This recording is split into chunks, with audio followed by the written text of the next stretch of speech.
quips. Yeah. I'm the quip maid. He's the captain one-liner. I tend to go for the longer joke that has the build-up, but he throws out the one-liners like a goddamn machine gun when we get together. Watch out. No, but I've actually been listening to these audiobooks thanks to Matt. I've been listening to Dragonlance. Oh, nice. I gotta say, it is pretty entertaining to be like sitting there listening to it, and then suddenly they start talking about Perrin Brightblade, and I'm like, what?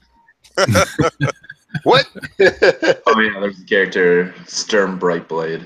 Sturm.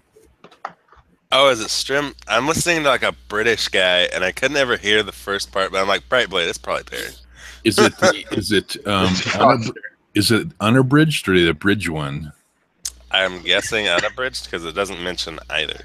Okay, but they're not acting. Is it out 8 the hours story. long or 4 hours long? Exactly. 7.5 hours long. Oh, it's a long one. Okay, it's unabridged. Yeah. Yeah, Dragonlance is sweet, man. That's the first fantasy I series dig it. I read. Yeah, Last session, y'all were talking about a bunch of books from Dragonlance to... Actually, y'all been talking about Dragonlance for a couple sessions now, but that and then another one, like, I think it's called, like, the Black Company or something like Black that. Company, yeah. Yeah, I haven't started that one yet, but those two I'm interested in. Yeah, but Black Strum Company's wasn't great. Perrin-esque. He was he was not so lawful. Yeah.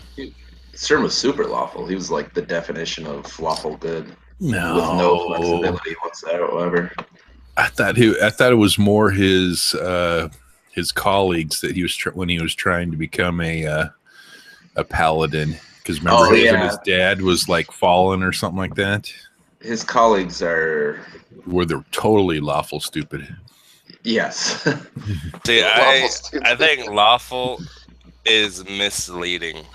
Because honestly, I would trust someone who's chaotic something versus lawful something any fucking day. Exactly. Like, lawful something's gonna goddamn turn me in for driving a guard and leave me there to rot. Well, see, that's not what you're talking trusting. about. You can count on knowing what the lawful good guy is going to do. You can trust that he will turn you in if you're not trustworthy. Sure. You're like, damn this double standard. I want to be a dick. I think I've only called you out twice when you tried to bribe the guard and then when you... Dude, I fucking love it. Kevin Kevinson. You're like, you're not Kevin. Holy shit, you're Kevin.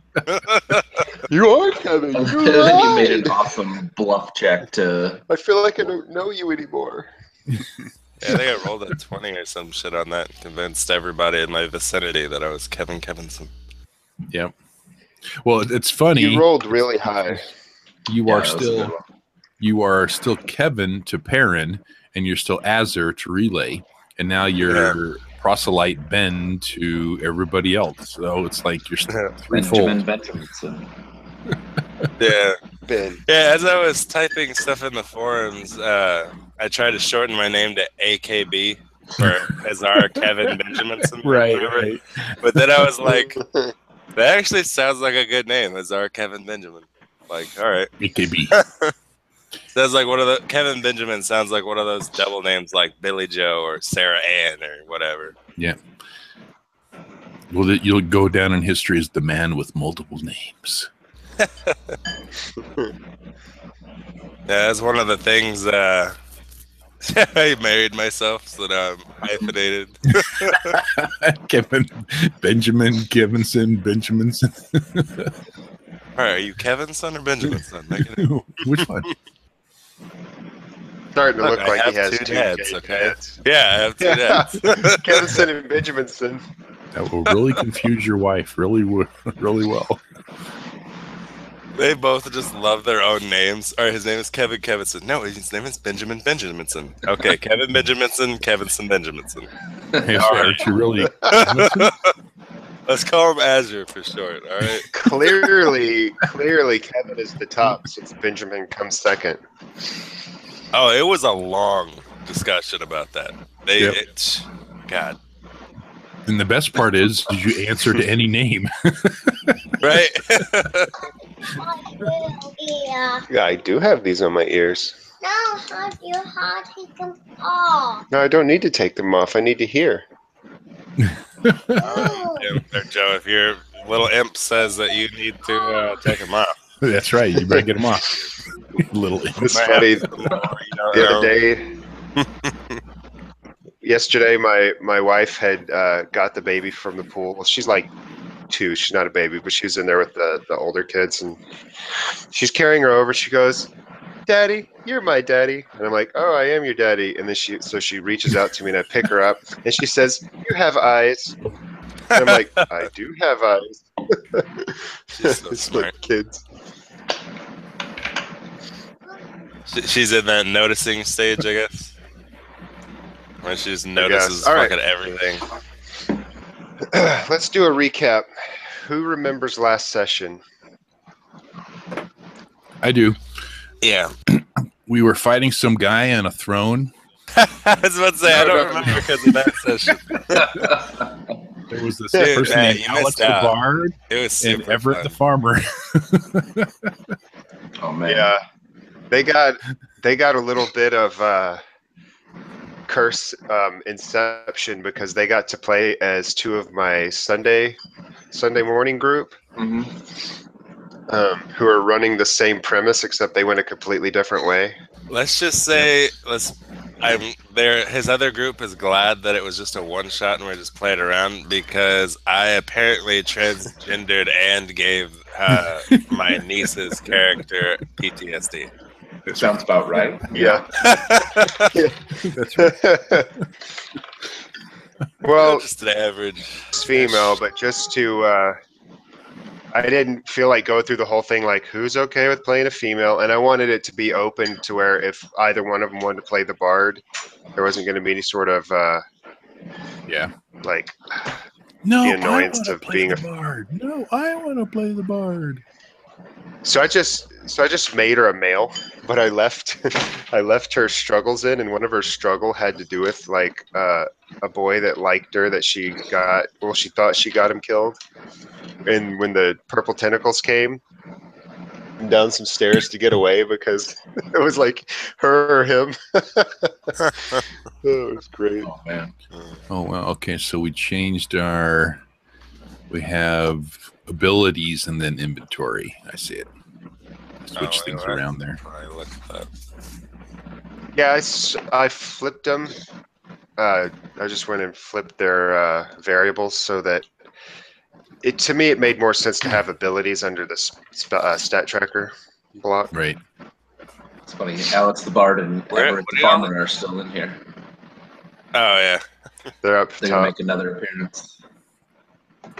Another funny thing about Alex the Bard is even though Joseph made the character a male instead of a female, I still played him like a gay guy. Because I was talking like this, I'm attacking you guys.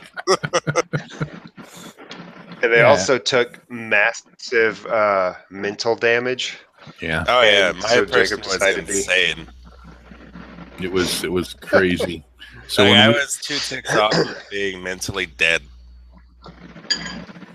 Yep. I'm not even sure how y'all did so bad. The first battle you trounced it. The Yeah. second battle I changed one stat by 1 Right. point, and you guys almost die. Yep. Well, it just comes down to the rolls again because you remember he threw that one roll out and he had how many 6s on it? I had like 5, 6. I also- It was pretty retarded. I Yeah. almost decapitated. I also the took guy away in one of your one. daily. I took Yeah, away a that's true. daily. And we And I started with half reduced y'all. stats. But Yeah, that with second less round, potential. we also took some doom, and you capitalized on it. And that guy did a triple thrust like 3 times in a row. He hit us like 9 times before we could do anything. Wow. We went through all our potential blocking and dodging. Like Jesus Christ! Yeah. There it is. It's the very top roll. Well, at least in my chat, it's showing as our rolls perform. He rolled 46 plus another 46 because you had a potential on there, and you hit 5 6s out of all those 8 of them. That was amazing. Then I rolled another 6 on my explosion, I think. You rolled another 6 on your exploding, which added another 3. So you had 6 plus 3. Then you exploded that 6, and it got another 5. So you had 10 shifts or whatever. The bard also, I was using its daily spell, which uses perform as its attack, and then it also keeps 3s instead of just 4s and up. So Yeah. I had extra hits off those 3s. I did like fucking 14 successful hits or whatever. Yeah. I'm just screaming at this motherfucker from behind. Shows Voth in the next chat says 12 versus Ob 2. So it was 10 damage. Yeah, he rolled really good. That was intense. I remember saying just before that, all right, he's got 9 bars left. We can That's choose exactly- 9 bars. That. 12 bars. You were some gay bard. Yeah, that was some Perrin-esque rolling. It was. Yeah. Fucking screaming that viper. Great viper demon. That's what happens when you disturb us eating sausages. Right? Yeah. Sausages. Did you guys watch that? All right, so Remember the Budweiser in that video, we right? will recap last session. Yeah. Last session, Azar/Kevin went to the cathedral and returned as Ben, the proselyte of the Order of whatever. Pelor. And he's higher. Yeah, Pelor. Perrin went and trained with Eliza after having a crisis of motivation, of identity, of losing his religion on the bridge. Eliza came and found him, and in her speaking, Perrin managed to find great wisdom. Whether it was there or not, it moved him in a way that brought him more in line with the teachings of Pelor, and he went and trained her with the sword. Rayleigh slept. And slept. The sausages. And slept. He dreamt of sausages, and then they manifested into reality, and we ate. That's right.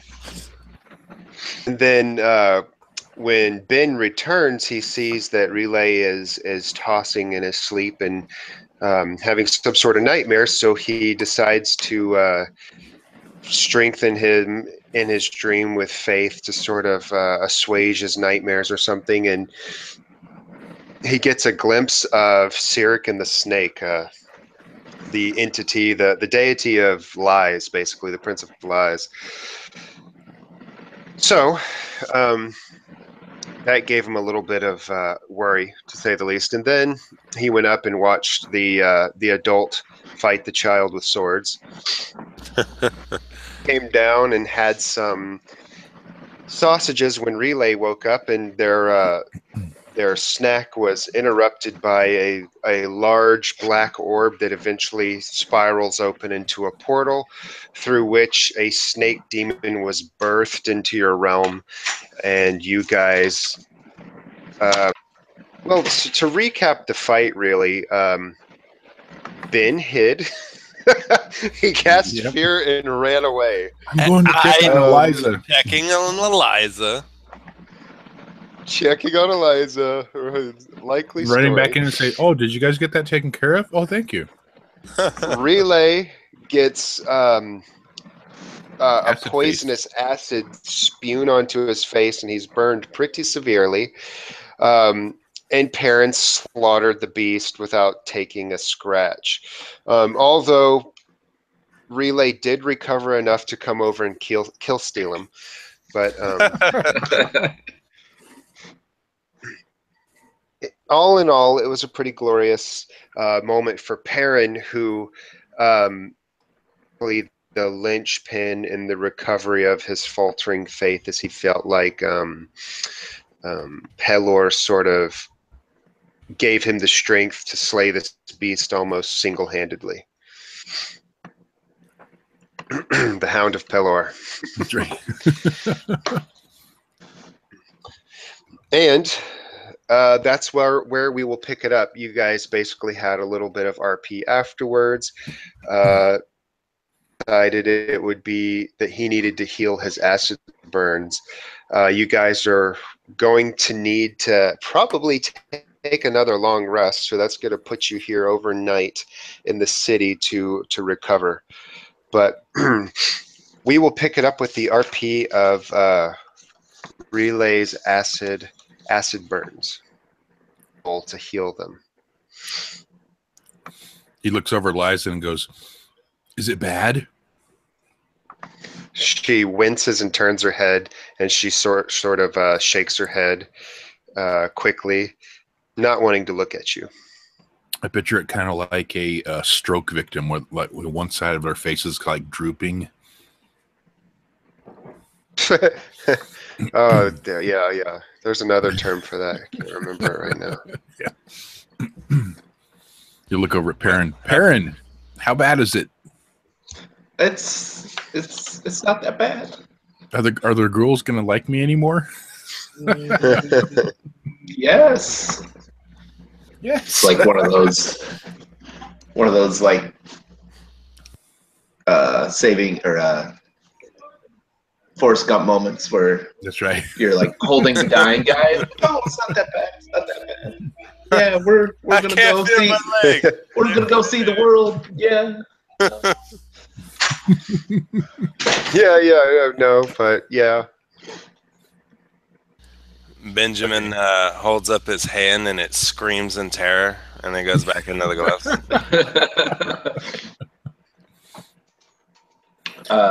I'll go ask the merchant if he knows a healer that we can take him to.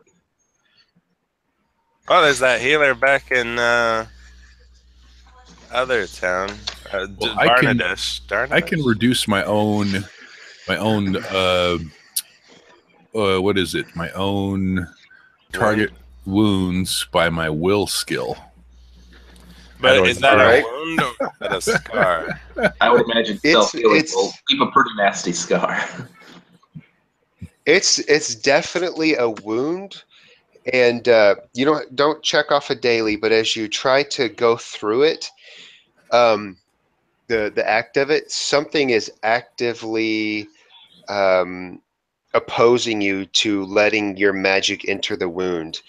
And as you like wave your holy symbol close to it, the acidy poison like almost bristles as you move close to it. It seems as though there's so this poison. There's you cut out a what to the poison? A sentience, like it's alive or some, like it's thinking, or it's. Oh, just great. It's a very strange poison. Can I try using Turn the Unholy on it? Yes. Jesus Christ! Don't smite his head off. just a gentle smiting. All right. Turn the Unholy. Let me look at my notes real quick.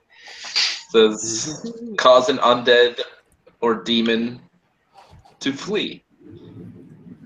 Yes, you could attempt to turn the unholy, and as you bring your holy symbol forward, it cowers a little bit before your symbol. Roll your will against an ob3 to see if you can turn the unholy poison.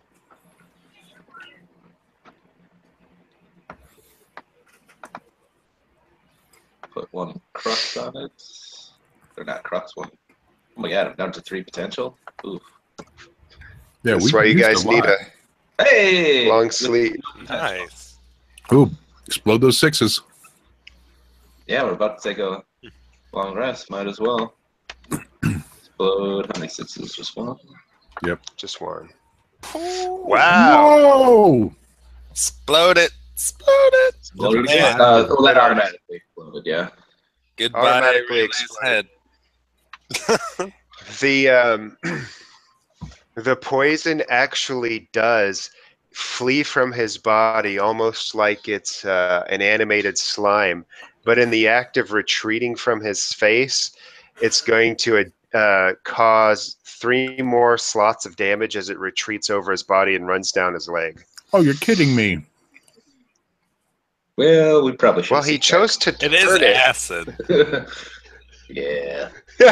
he made acid flee off of your face. What's going to happen?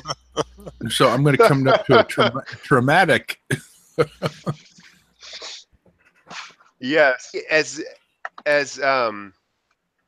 you're down to one recovery. Holy crap! As the acid flees over his face. Didn't we rest? We rested, didn't we? No. I said you got. No, you're going to handle it this week. As the acid retreats over your face, you see him just twisting and roaring out in pain, and his cries are pretty piercing. But actually heal him. I had something else slated to be done with the poison, but you guys went around it with turning the evil. Be sure you track a daily spell for that. Well, you're actually about to sleep, so I guess it's irrelevant. Yeah. I'll just say Relay passes out.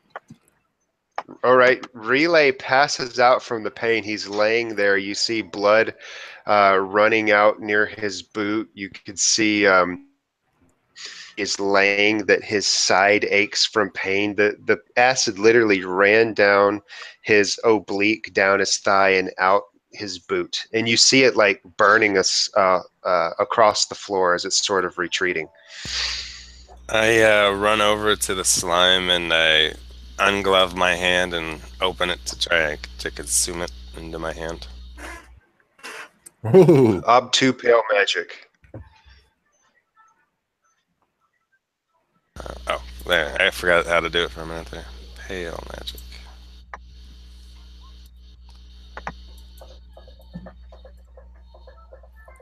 Oh, Ooh. I was gonna roll potential. Did you roll one dice? you only rolled 1d6. I think it is a 1d6. Yeah, it's a 1d6. I'm competent in pale magic. Yeah. But you didn't put any crux on that. You didn't put any potential? Okay. Let me roll one potential. Holy shit, I don't even have potential, man. Oh, okay, one potential. You have two potential. I'm looking at your tokens. We're tracking it on tokens on this game. Alright, I'm just gonna roll a d6 then. Oh, nice! Explode it. No. I'm gonna leave it at a minor cost so that I get an XP. Oh, that works. Because I'm actually really close. This puts me at 3 XP, so I could potentially level it up. Cool. All right. As you put your hand out and you begin to suck the slime up, creates like this horrendous vortex sucking sound, and you hear like this deep guttural whisper like mixed in. It just sounds demonic as you suck it in. And in the moment of doing it, you see that flashes of the desire for power. Like, if I consume the magic of this, can I become, can I channel this demonic entity? Or, you're like having these flashes, like this this moment, and you're going to take 2 mental damage. Oh, shit. I can't handle being good. Which I've addressed it, and your feeling fear is going to upgrade to a moderate, and it's going to put going to switch to feeling evil. Oh. Whoa. So you're having this moment of like that. Once it's over, you're third person looking at what you did and thinking, well, that seems a little bit evil. Not like, I must now join the devil. You're like, oh. I thought I got harshly possessed or something. I was like, I'm evil again. No, it's much more like judging your hand as an entity that you're unhappy with or something. I get you.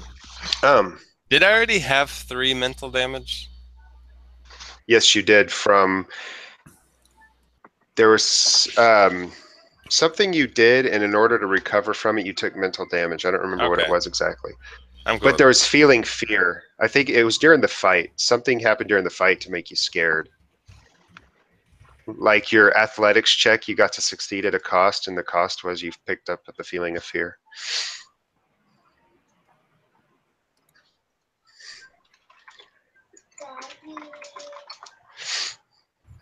I did. All right. I did. For what? Oh, right. For my completing motives, your... my goal. That's why I tell you guys to remind me of this stuff, because... Exactly. But said, cough it up, GM man. Wait, I think I gave you freaking a potential instead of a crux. I'll take that too. There we go. Yeah. Let it go. I only had 2 potential. Well, I was looking at your crux to go up, and it didn't go up, so I was like, what? Yeah. Do I only get 1 for that? Yeah, you get 1 for completing a goal. Oh, so now I need a new goal. Yep, you can think of a new goal. Now, game mechanics here. How do I should be at a traumatic, shouldn't I, because of my physical track? Absolutely. Okay, so you're very traumatic right now. So I go up to traumatic, and then I still keep acid burns bubbling, or no? Because it's they bubble painfully over your whole body now instead of just your face, thanks to Aaron's quick thinking. Acid. Okay. Acid bath trauma. How about that? But didn't the acid? But see, here's what yeah, I'm the thinking. acid's gone, but it's The still acid's burns. gone, but my skin is burned. So skin burns, bubbling painfully. Yeah, that's fine. Well, it wouldn't be bubbling, I guess, if the acid was gone. Yeah, or skin burns, painful skin burns. How's that? Yeah, that's fine. Either way, you are in a lot of pain. So you guys notice that Relay has passed out. He's asleep. How does that make you feel? Yeah, no kidding.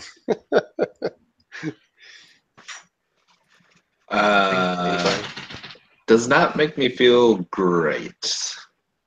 That kind of a backfire. I'm kind of sitting in stunned silence, looking at what I did when I was trying to do something helpful, and it completely backfired. Look what you've done to the chosen of Pelor. Would you choose to martyr yourself and absorb some of his wounds? Absolutely. All right. Well, he's got 9, 10, so take 5 wounds. 1, 2, 3, 4, 5. Cow!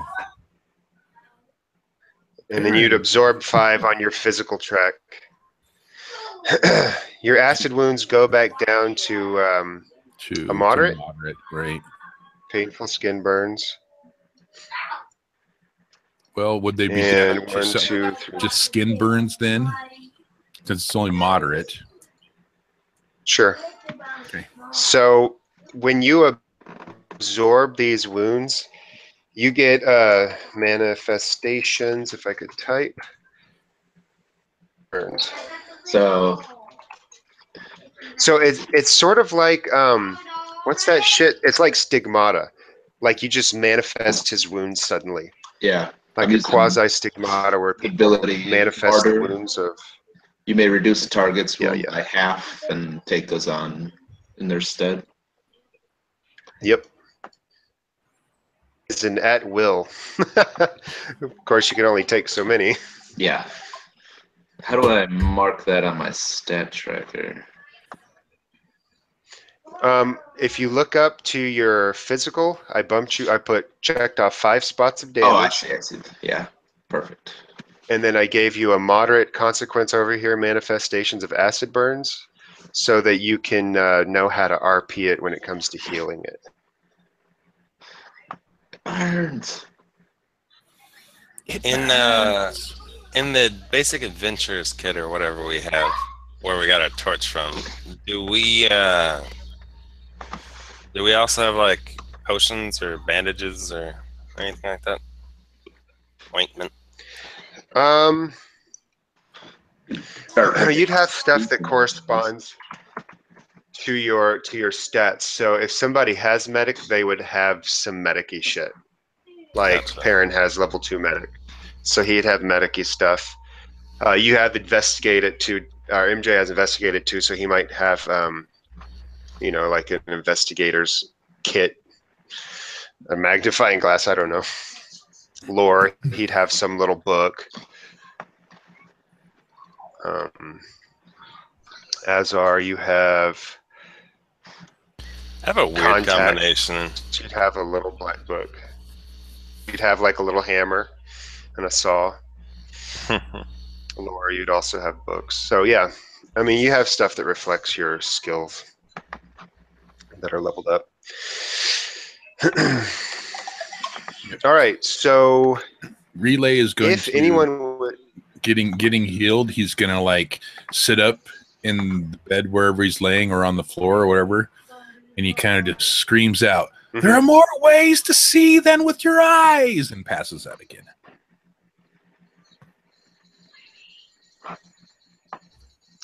Eliza comes over and she says, "I see what he's saying. You see what I did there?"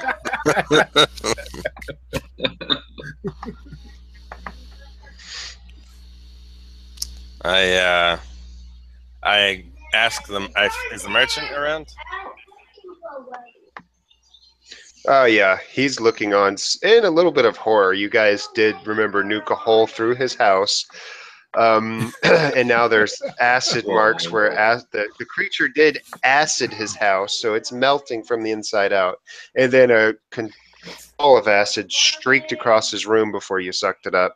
And he watched you eat it, and your eyes probably flash with malevolence, and lots of creepy shit's going on. So he's kind of sitting there in a bit of shock in the side of the dining area, just looking on at you guys. So what would you like to ask your friend? I go up to the merchant and I'm like, I know we've asked a lot, but I would like to ask one more thing of you. Do you have like a wagon or a cart that we can drag our friend on? I think he's going to be passed out for a while. Okay, I'm just going to go ahead and go AFK now. You guys let me You guys didn't destroy the bedrooms. You can still sleep here if you like. We seem to bring danger wherever we go. Your house might not make it through the night. He looks at you and he goes, "That's a safe assumption, but at this point, I think I need a new house." I like laugh a little awkwardly and scratch the back of my head. You should turn to him and say, "Peller will provide." Peller I'll look at will Ben provide. and say, "Ben, I don't know that I can really travel much at the moment either. Yeah. I think it might be best that we stay here tonight." All right. Well then, I'm the guys that first watch. You know the guys that actually fought and got damaged in the fight. What are you talking about? I'm so rested. Exactly. You guys aren't full of energy? The merchant says. The merchant says, "If you guys don't mind, I'm going to take my leave. I believe I'm going to go and stay with my brothers at his house."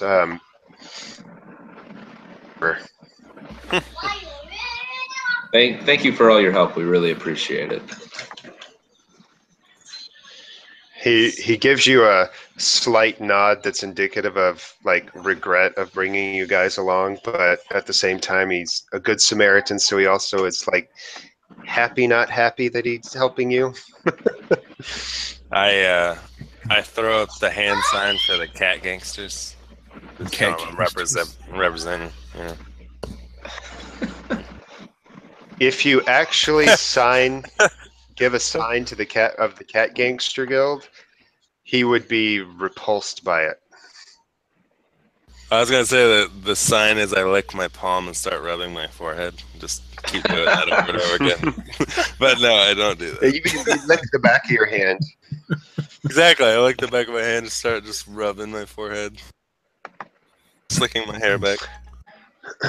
So, do you guys want to sleep here then for the night?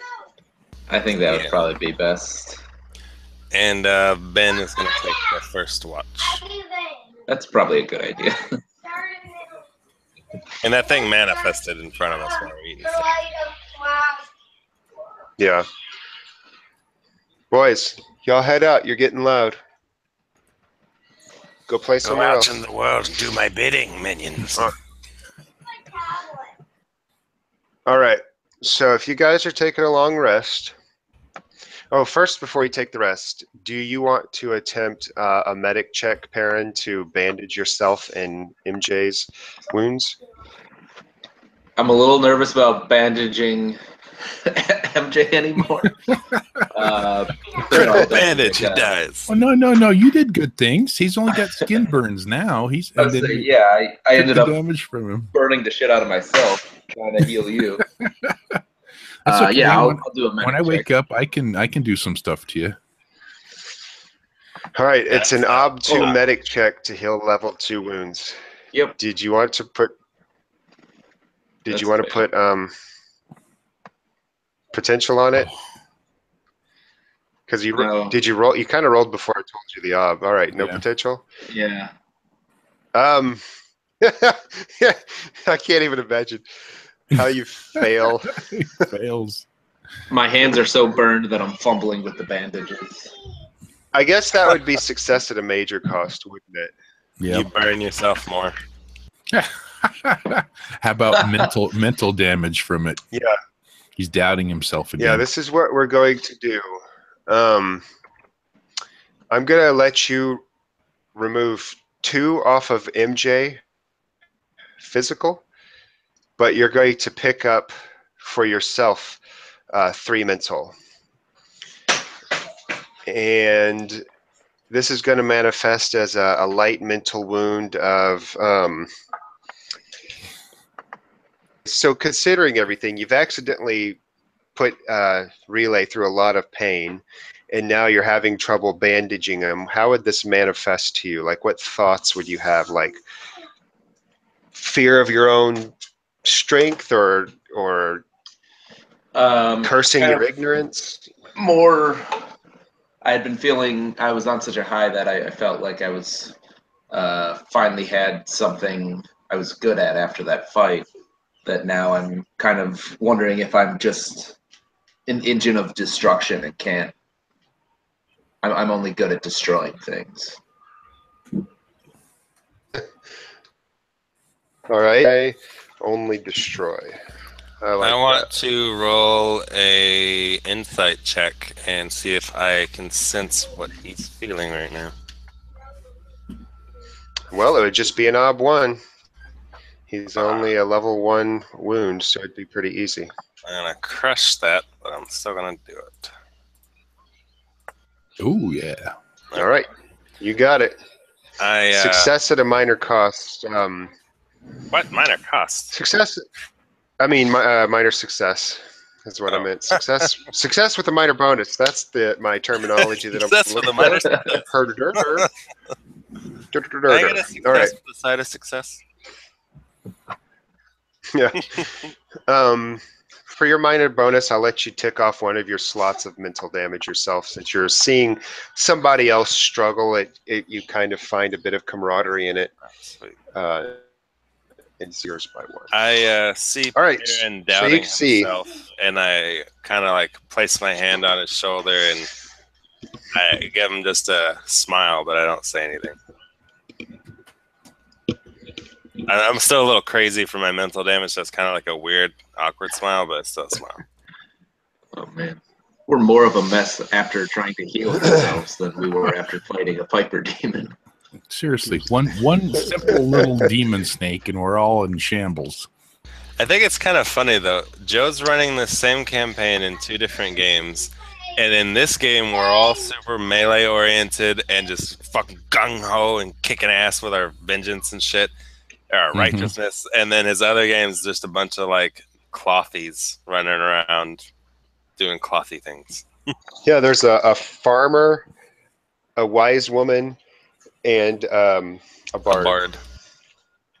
Yep. Skill between the 3 of them is level 2. And they kick butt more than we do. And the funny part is, Their high skills are athletics because they ran around on rooftops for 3 hours, falling off of them. All right. Okay, so to move forward, let's try to focus a little bit more. Azar has a level 2 mental wound. If somebody wants to try to talk him out of it, you can. Perrin has a level 1 mental wound, so if you want to actually... We'll tell you what, you gave him a smile. We'll see if that somehow helps him. Smile you have deceive. And a pat on the back. You could... What about Eliza? Pat on the back, so... Doesn't she have any healing skills? Yeah, but she's just a kid. Her healing skills manifest in speaking random wisdom that Perrin finds like super It deep. only heals like really deep mental wounds. Yep. So, Alabama. Wow, MJ, you have tons of medic. Do you want to wake up and do a medic check on Perrin? I would think. Okay, first of all, I need to address my consequence tracker. So I'm now down to a light wound from skin burns. So maybe down just to blisters. Yeah, sure, blisters. Well, you're bandaged up, so you could just put bandaged burns or something, or blisters. I mean, bandaged blisters. That's fine. Okay. And then I would think that he would probably wake up because the pain is gone and everything, and he did just sleep a whole entire night. But he can survey what's going on with everyone else. He could use his healing grace, healing grace to reduce target's wounds by his will skill. So we're going to leave you at 2 because that's what Perrin reduced you by with medic. Okay. And in the morning, those 2 will go away. So you're still going to be at 4 recovery. You're not going to be full recovery. Okay. No, I thought I was using the healing on somebody else. Oh, who did you want to use it on? Who's in the worst condition? Perrin is at a level 2 wound. Level 2 wound? Yeah, okay, let's use it on Perrin. Oh, I hope this isn't payback for me trying to heal you. No, because my healing is like real. Accidentally strangles me with some bandages. That's right. All right, guys, hush. He grabs Azur's hand and sticks it to Perrin's forehead. Did you erase all your daily spells, MJ? I remember you did at least, and now you've done a healing thing, right? Yeah, I didn't touch anything on there, so you must have clicked them off. Oh, no, I see. I'm looking at. I wasn't looking at your tokens because I forget we track that stuff. Oh, that's right. So I got 2 left there. Yeah. Yeah. Okay. So then you would have 1. Daddy, oh yeah. Shut up. God. They're yakking in my ear. No, go play something else. So you'd have 1. So go if you basically toss your daily out there for that healing thing you got, MJ. So now you have 1 more. So you could do it for 1 more person. Okay. It actually just reduces by my will, so it's 3 will, right? Yeah. Okay. Yes. So you would be full healed by the morning. What about Azur? He did it to Perrin. He'd be full healed now. Azur doesn't have any wounds. He hid the whole battle. Okay. I have like a mental wound. Yeah, but that's different. You got to work those out with social skills. Wrap a bandage around his head. Okay. So who do you want to do it on? Yeah, I'm going to do it on Perrin. I'm going to do it on Perrin to completely heal him. All right, go ahead. You're full heal, Perrin. Toss your last daily spell out there. No more dailies. You need MJ is our rec. So there we go. That'll work for you. You're basically going to get to recover 3, and then in the morning it'll go down. How did I get 2 more damage. I'm calculating. I remember you removed 2. So you're at recovery 3 for now. Right. And in the morning, your recovery is going to go up by 1 from the healing that happened. Yep. All right. Now, last thing to address, we're going to start with Azar. You have your moderate consequence of feeling evil. Do you want to bring it up with somebody and see if they can heal your mental wound? I'm gonna keep it to myself. All right, fair enough. And Perrin, how about you? Do you want to try to address your wound or keep it to yourself? I'm going to keep it to myself as well. All right. Manifest as y'all's struggles then, probably fighting your inner demons, since both of you are. Yep. Yeah, Just I feel like whenever you guys go ahead. I was just gonna say I feel like I've been a burden to the group already with my struggles, and the last thing I want to bring on them is more of my problems. Yeah, and Benjamin, in turning a new leaf, feels shame and doesn't want them to think he's just lying again. So he's trying to deal with it himself. All right. So are we all going to take a long rest now? Did y'all want to keep watches, correct? Yeah. Relay will take the first watch. All right. Roll a d6, Relay. Just 1 d6. I'll just do a reroll. Oh man, what is it with these stupid 3s? That's fine. Your night. My macro's not set just to roll 3s. I have your macro rigged. I do. I knew you did. I knew it. Because you spend lots of Crux, and I want to make sure you don't actually succeed. All right. Like I did last session, and the session before that, and the session before that. Your night, your watch passes uneventfully. Who would you like to wake up? At this point, I'll wake up. Oh, trying to think here. How about let's wake up Perrin? No, okay. Perrin had the most wound. Yeah, I'm going to wake up Perrin. Okay. You go over, you wake up Perrin. Perrin, roll a d6. Right. He's going to roll 6. Oh, dun, crunch. Dun, dun. Yeah. Another Viper Demon. I forgot to mention too that Relay's not going to quite go to sleep right away because he's going to hang out with Perrin for a second or two. All right. As you're sitting here alone, Perrin, your light mental wounds of can I only destroy start seeping in. How does that manifest for you? I kind of look down at my burned hands and the bandages wrapped on Relay, and then kind of look over at Eliza sleeping, and kind of am wondering if I'm doing the right thing training her to fight, if I shouldn't train her to be more of like a cleric or a priestess or something than a paladin. I know this is supposed to be like a touching moment, but I think, dude, I need a healer. I should really train her to be my healer.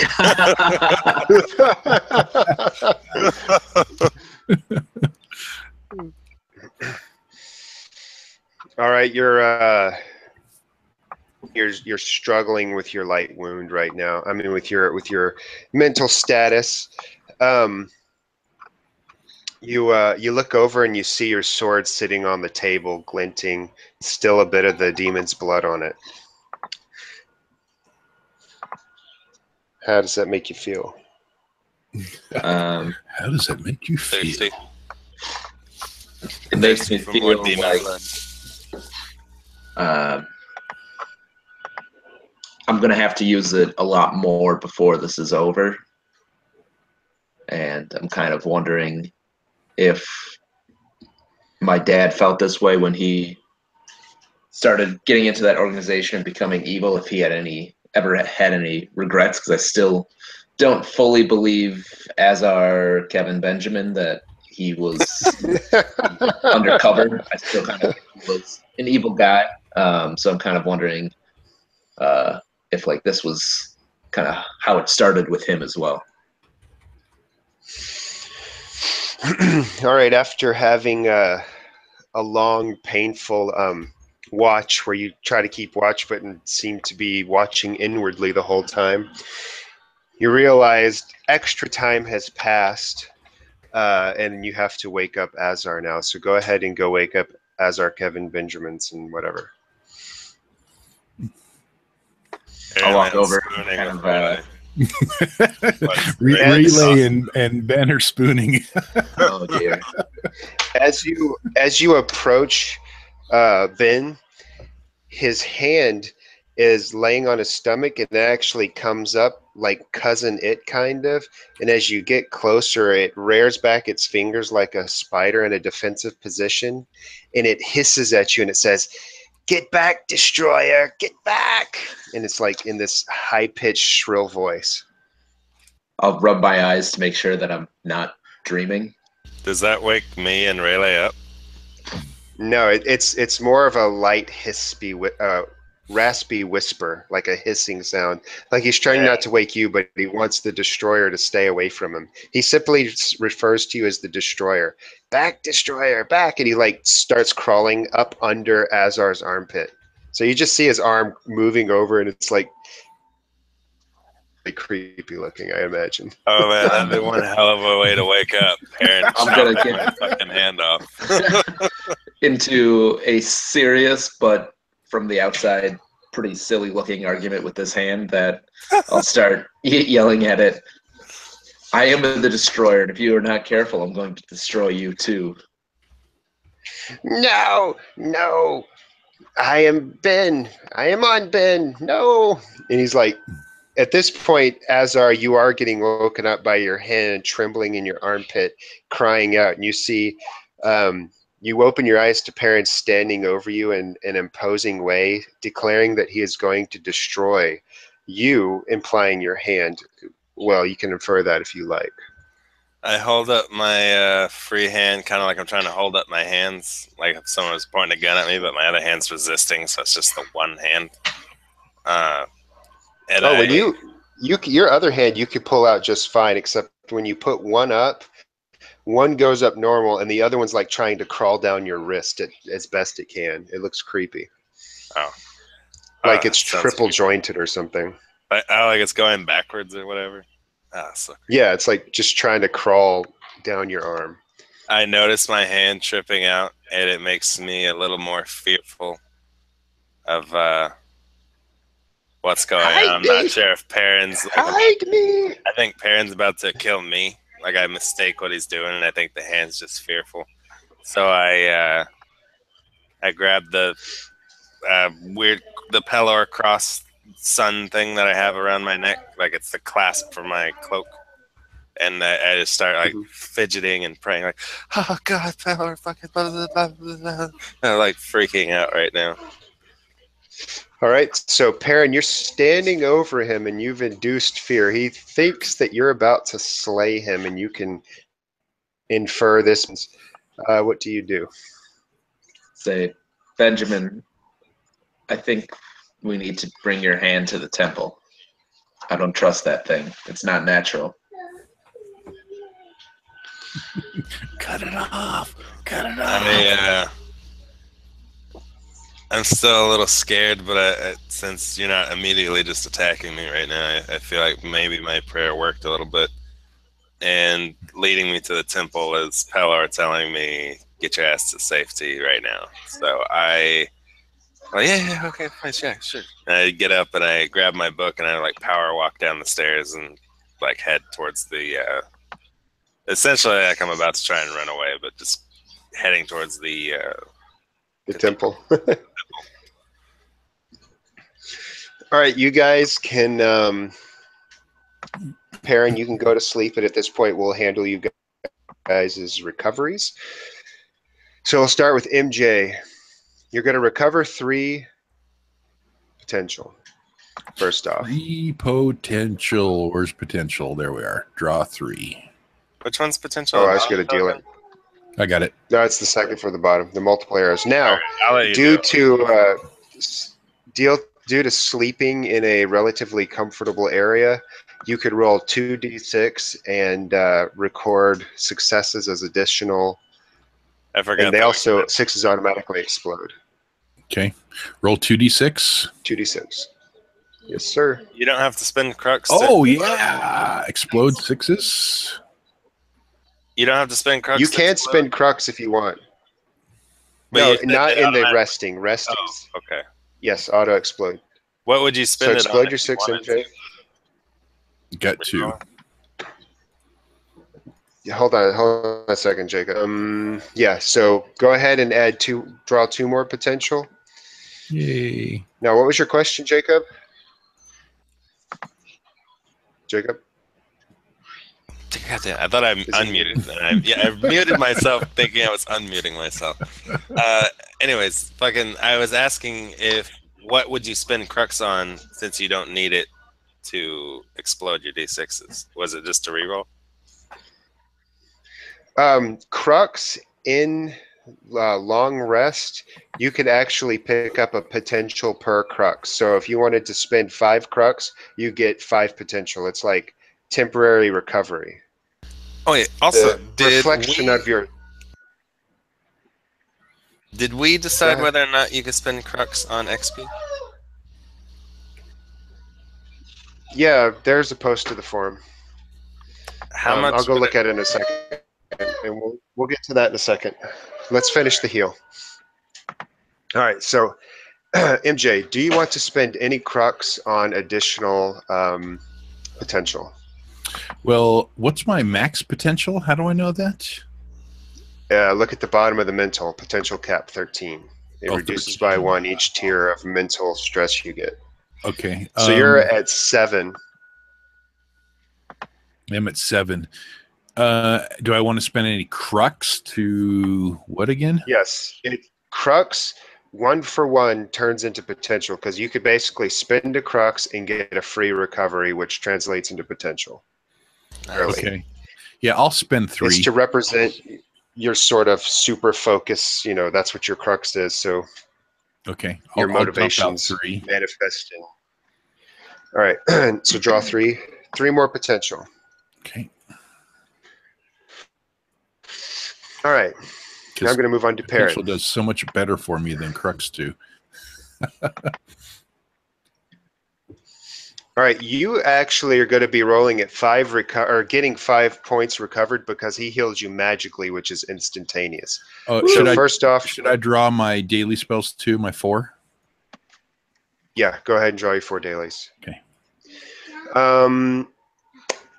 So automatically gain 5 potential, Perrin. I'm going to deal it to you so that there's no confusion. Now roll 2d6. Resting stuff, Perrin. The resting in oh, actually, I'm sorry. I was going to reduce yours by 1 because you were thinking strange, but you still got success on the first one. So recover an additional potential. Now your potential cap is 12 because of your mental stress. Would you like to spend any Crux to gain additional potential? I don't think so. 9's, I mean, pretty good. And Cruxes we can use to buy down obstacles, right? Yep. So yeah, so I'll save them and use them in that direction. Sounds good to me. Shit, I forgot. All right, Azar. What's up? Azar, you have full recovery, so automatically gain 5 potential. I will deal it to you. And then roll 2d6.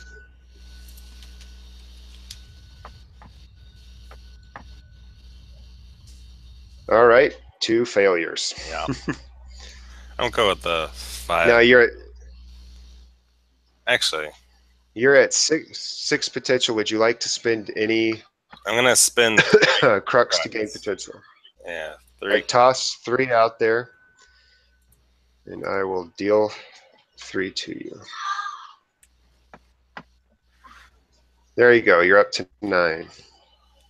Also, nah, fuck that. I was looking at the trade for XP, and I can't really find it. So Okay, I'm gonna tell you. I know what it is. I just couldn't split my thought at the moment. yeah, I forgot it wasn't my turn. It's my bad. Okay. Are you wanting to level up Pale Magic or what? Or Faith? See, Faith would cost me a lot, I think, but Pale Magic's right No, there. no, no. Okay. The cost is the skill level plus 1, so 2 per XP. So it costs you 4 crux to level up Faith. Yeah, I'm gonna do that. I'm just gonna. All right. So Faith up there. Faith is no longer there.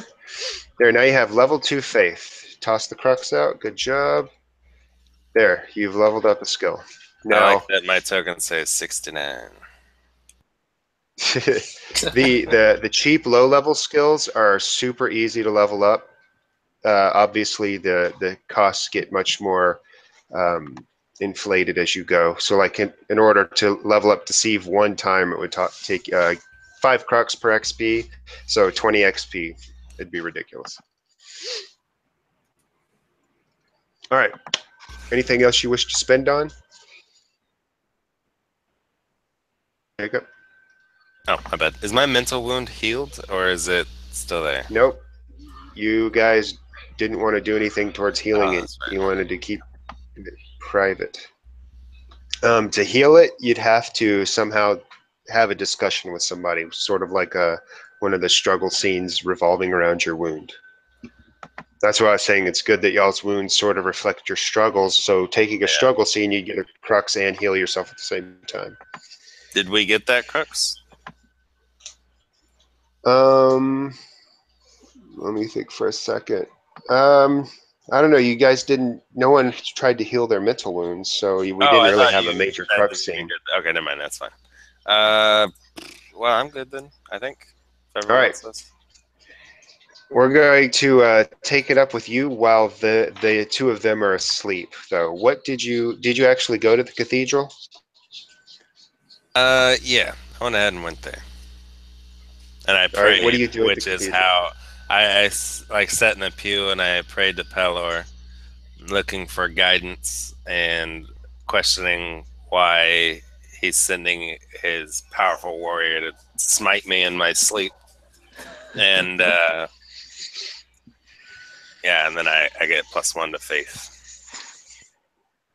Yeah, you more or less would have to study the book because you aren't getting visions or anything, and you come across a passage that says something along the lines of hope for the best but prepare for the worst, and things like that, just like these motivational things. And you realize that him being there is a double-edged sword for you, but all in all, it'll be good for you to keep him along because obviously he can slay demons and you can't. Yeah. I'm also. But then you also have to deal with the demon attached to your wrist, so it's kind of creepy. Yeah, that's another thing I'm looking forward to is when the gang gets to the cathedral and we talk about my hand. All right, so you guys wake up. You're both woken up by Eliza, and she goes, "Where's Ben?" He went to the temple to pray. He'll be back soon, though. Are you okay after the fight we had with the demon yesterday?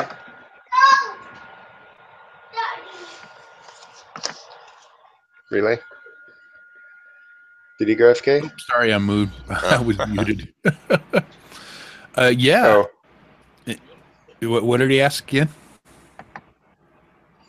What He parents said, say? "Did you enjoy your sausage?" He said, "Why do you guys keep talking about sausages?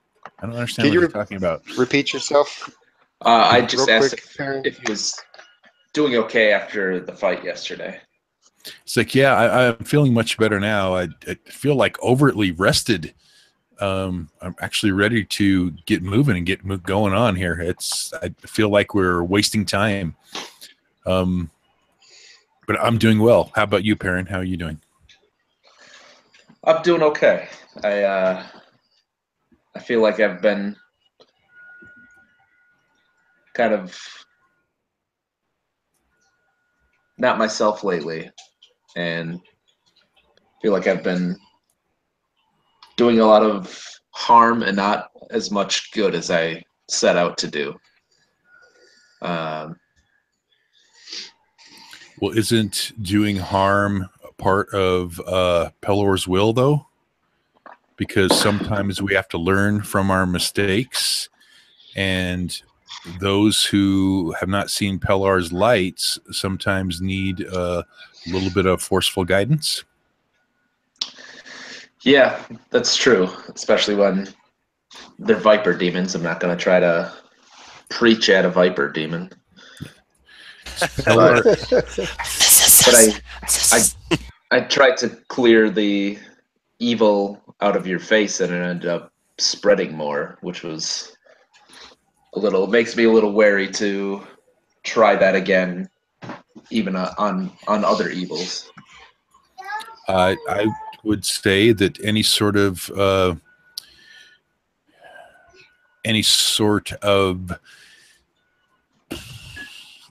consequence that we come to in our journey here, and Relay holds up his wrist with the skull on it. He says, it's just marks that make us who we are, and that we should embrace them as Pelor's will and continue on in our journey and meet to the end, whatever this end may be, even if it should be taking our lives. Being in Pelor's will, we would have served with all of our might, mind, and strength. Yeah, you're right. Even if I'm not feeling like I should be doing, even if me just being an instrument of destruction and being able to just rid the world of this evil lich and save people that way, even if it cost me my life and my soul, maybe that's what Pelor put me here to do. Yeah. Relay kind of puts a hand on Perrin's shoulder and says, brother, I never did thank you. I was in a very lost and fallen state before you came along, and I was running from myself, but you were the one that guided me and took me back and showed me in the direction. And now I've found strength within the things that you've taught me. I've made mistakes, and I probably will continue to make mistakes, but at least I know that I'm on some sort of a path that possibly Pelor will be turning his, he will not keep his back turned towards me, but then he'll look directly upon me. I said, I don't think I ever did tell you that as I was cast away in my vision and taking up to see Pelor, I didn't actually talk to Pelor. I know I had said that, but I was kind of caught up in the moment. But Pelor had his back to me, and I was actually speaking to an avatar, an angel of sorts, a guardian that was telling these things to me and gave me these new powers. But I did not speak directly to Pelor himself. But he did have his back turned towards me. I don't quite understand what that means, but maybe it just, he was focusing on something differently there. And I don't know, but I don't know. I don't know exactly what it all means, but. Well, he still sent an angel as a messenger to you, which is a great sign that he would take the time to seek you out like that. I think Pelor has a special plan for you. Well, you told me about the time where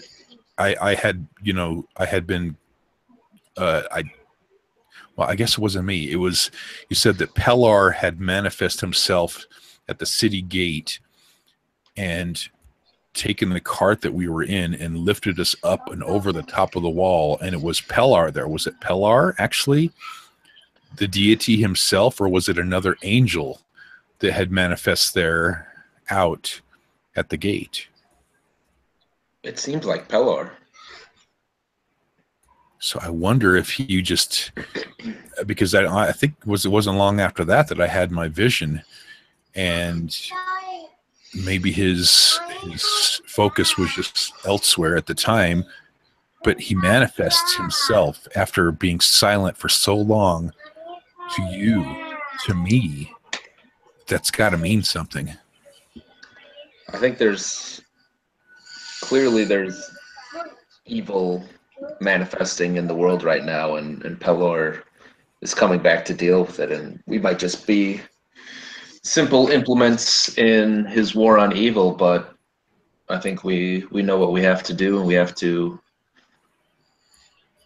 keep moving and keep believing and try to find this lich, because clearly that's what Pelor wants us to do. In Relay, it gets this look upon his face as if he's like discovering something. He turns to Perrin and he says, Perrin, I don't think that this all revolves around me. For some reason, I think this whole thing revolves around you. Because of your great strength and your great belief, you've brought two lost souls who are on totally different paths back to Pellar. And I think that this journey and this trial that we are experiencing has something more to do with you than it does to me, even though I may have this open conduit to all these gods that want to use and abuse me. It's you that's been our pillar of strength, guiding us along this path. I think it's about you, Perrin.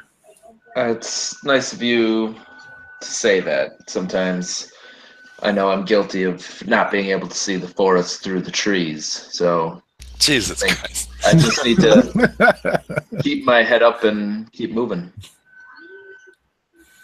Yep. I think you've found two disciples that will follow you and follow your lead in this endeavor, because we're all tied together now with it. But we are all in Pellar's might and strength that has now been returned to this earth. Even the priestess in the temples have not spoken to Pellar, but no, he speaks to us. But even though it's not speaking directly as my voice is talking to you right now, his hand is guiding us. Perrin, he manifests himself at that gate. Even though I didn't see it, I can see the glory in your eyes as you were telling me about it after the whole ordeal, and then see that the change in Azar, that he's now a brother of Pellar. It's miraculous. Can you not see it? No, you're right. I think I was too much focused on myself to really see what was going on around me. Well, maybe we should stop focusing on ourselves and start focusing on Pellar's will. I think you're right. On that note, I think we should grab Eliza and go find Ben and keep moving and make sure that we're moving towards the goal he set in front of us. Okay. Sounds great. Let's do it. All right, you guys get out, and as you're heading, can we recover to the any cathedral, sort of mental stress for Perrin in that one? Yes, you absolutely did. I already erased it and fixed it. And cool. You also both earned a crux from that extended scene. You both played up your motivations well, I think. Yahoo! So all in all, a crux for each of you, and recovered Perrin's mental stress. take a much more mechanical approach to mental stress. I'll make you roll, and then depending on your roll, you recover more or less. But due to the sheer amount of RP coming out of MJ, I just went ahead and erased it all. It was only 3 slots, so it wasn't worth a roll. It wasn't worth interrupting for a roll. Yay. You talk some sense. So yeah, there are perks to RP, to say the least. There you go. That's one of the reasons why I didn't want to deal with it right away, because I Now, figured that it would being come up on its own. Exactly. Yeah. Exactly. Yeah. Well, when you rolled a 1 on your watch, it was just too easy to cause an interference there. Now, you guys get out and you're on the street and you're heading out there. And there is a small procession of town guards marching to you. There's about 6 of them. I think you cut out, but there's a small procession of town guards, about 6 of them. Yes? Yeah, and they're marching towards Perrin and Relay out front of the merchant's house from which they just stepped. So they'd be coming down. If you look at the map here, they're like coming down the dock district towards you guys. And they're rounding this building, and they're looking at you, and one of them actually points, but you can't really hear them over the hustle and bustle. It's early, but it is a port after all. What do you guys like to do? Let's keep moving. Just keep moving. Try to be... We're in Pellar's might. Yeah. But all right, one of the... You're going to go the back way? That's me doing that. I would recommend it. Getting out of there. Well, they've pointed at you and they've made eye contact. So if you... I'm asking Perrin... They specifically seem to be making eye contact with you, and they have pointed towards you. How would you react to that? I mean, these are town guards. It's the equivalent to police. Well, I'm assuming this has something to do with me yelling blasphemer at their leader the day before. I will nod to them politely and keep walking. Oh, really? I thought you were going to walk over to them and crack your knuckles like, all right, let's go. Well, they're police. Are They you have going questions for us. Are you going to walk towards them, or are you going to try to take the back way out like Jacob suggested? I will try to take the path of least resistance. I'm not going to actively... That would be walking towards them. I will just keep walking straight. If it's the fastest way to the temple, I will walk the fastest way to the temple. All right, one of them, as you're walking, one of them catches up to you and he takes your arm and he says, Perrin Brightblade of so-and-so, like where'd you say you were from? I forget. Hook Hill. Hook Hill, I believe. Yeah. Perrin Brightblade of Hook Hill, you're in, we need to take you in for some questioning, please, sir. Questions about what? Relay's going to reach over and grab the man's hand that's touching Perrin and rip it off of Perrin. He lets his hand be torn away, and he gives you a look, and some of the other guards kind of point their halberds at you. Oh, nice. And he says, "You're wanted for questioning about an assault that took place on this bridge." And he points to the large bridge over here, where yesterday you were standing on when you had your crisis of losing your faith. Yeah. I'll say that's ridiculous. We have work to do. We can't be stopped by this silly nonsense.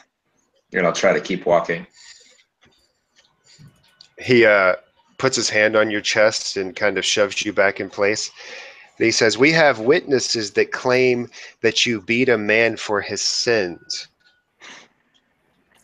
These witnesses are a liar. I don't have time for this. And I'm going to try to, without like actively pushing him, kind of walk through his hand stopping me. Yep. He says, "In the name of Pelor, halt!" And he reaches for a side, and he's pulling out some manacles. And the other ones point their spears at you, aside from two that are pointing their spears at Relay.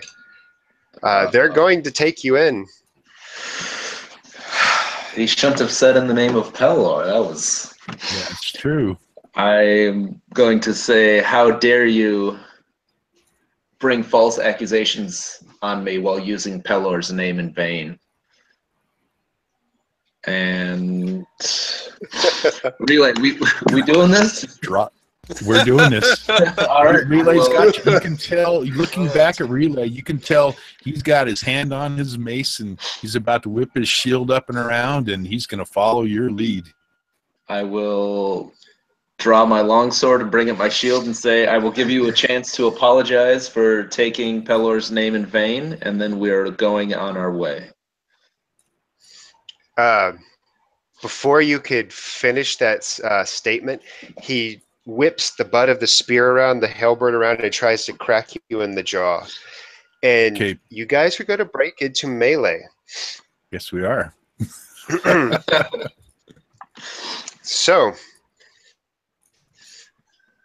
let me figure out, let me think a moment. Relay's kind of having a prepared reaction. That shit, I just realized Eliza's with us too.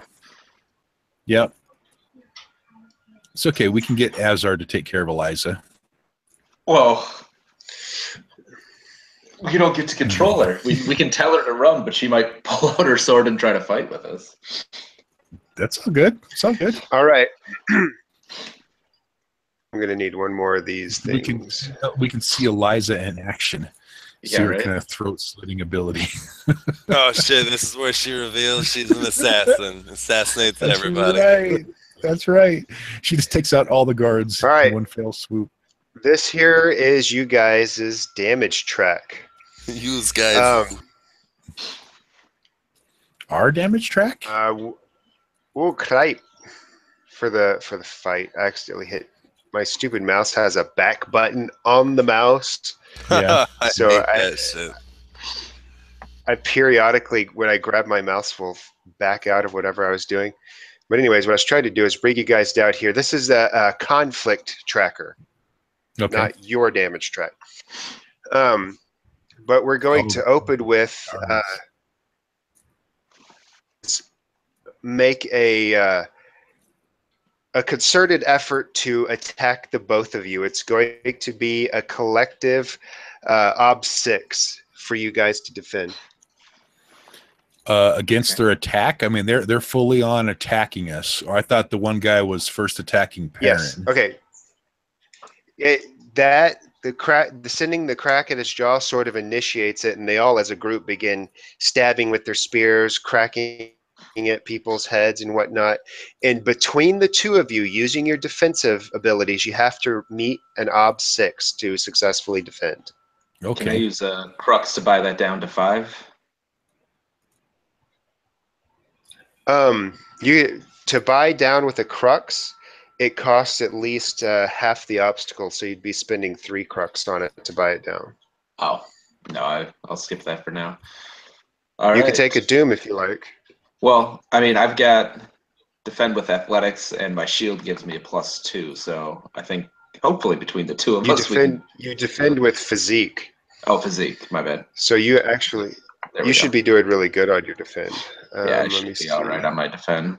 I'll use 1 potential though. Now before back the fuck up. Before you guys roll, you both determine what you're going to roll and how much Crux you're going to put towards it. I'm gonna just use 1 potential. Okay, so this first thing here is kind of just doing in this whole conflict, because I might have a way that I could end this conflict a lot quicker.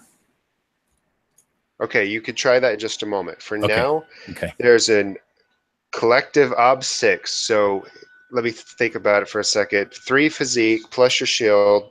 So you're rolling 66 then, Perrin? Yes. I mean, yeah, Perrin. All right, he's rolling 66. Mm-hmm.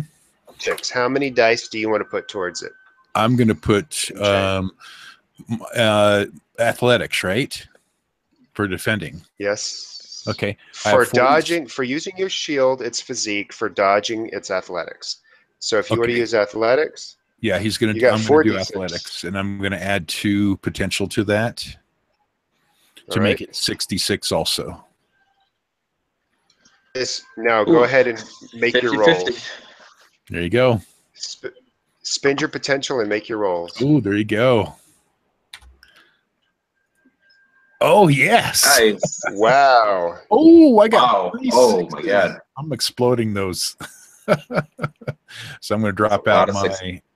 drop out my 2 potential I used, and then I'm going to drop out a Crux to explode that. All right, explode away. Holy cow! That's the most 6s I've ever rolled in my life. Come on, more 6s. More Sixes. Yes. No more Wow, 6s. they but are all that's 3 successes. more. That's We almost 9, 10, 11. doubled the obstacle. Dude, that's We insane. did. Yeah. So Don't touch I'm my going to go friend! ahead and say, Ah! I'm going to say that that bonus just manifests as straight damage to the group. You go, I'm going to say Perrin puts up his shield. It starts catching all the things on his shield, all the hailbirds. And then Relay comes out from behind him. And what does Relay do that involves thrashing 5 of these guys pretty heavily? He was using his athletics to dodge, so he's more kind of weaving in and out of them with his shield, kind of like deflecting shots and stuff like that to place them accordingly to their, kind of setting up the battlefield, I guess what you would call it. Mm-hmm. And then, is it my turn to go? No, you actually get to the next damage track. Okay. While you do, I imagine this is you guys here, and then this is the guys you guys are fighting, more or less. Mhm. And it's some come around from the building, circling around behind you, and they actually fire crossbow bolts towards your back. Now you guys have to meet a collective OB7. Continue. Oh wow! Oh man. You guys chose to fight guards at a city full of guards. What do you want me to do? Well, I wanted to do something to kind of end the whole thing there. I'm going to use... I know, but you trigger the next wave, so this is all happening really fast. Oh, gotcha. Okay. I'm going to use 3 Crux to buy that down to a 6. Wow. And Good thing then you got a lot of Crux. I'm going to use 2 potential. To do your 66 again? It'll be a 76. 76 dice, Jesus.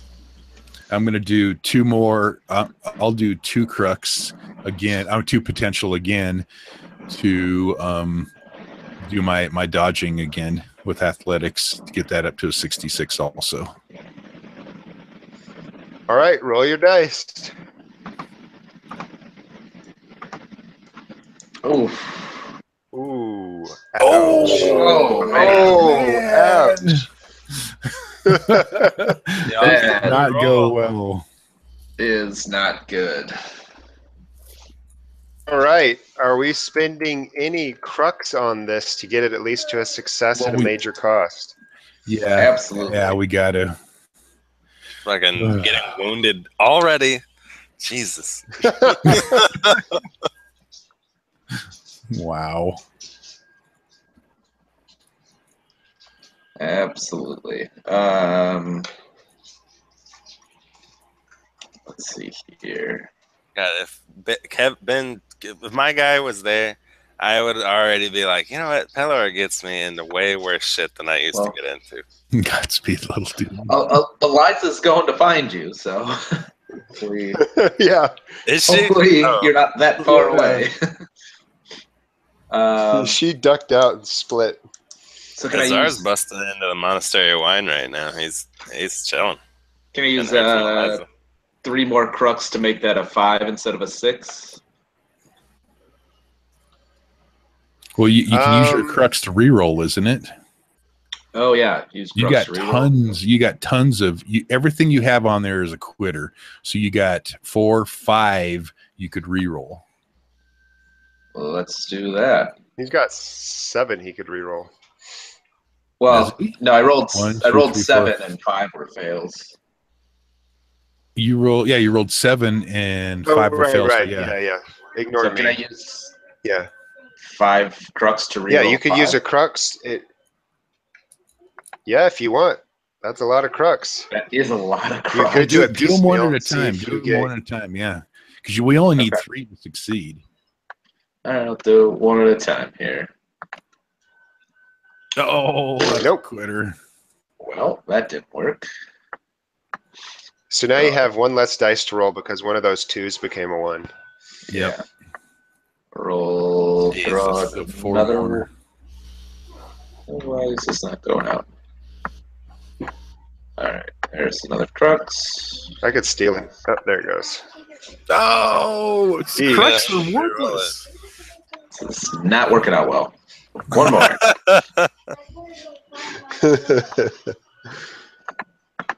Good thing I had a bunch of these to start with. Seriously. Hey! Oh, Ah! explode it. Explode it. Oh, don't they automatically explode? No, they don't.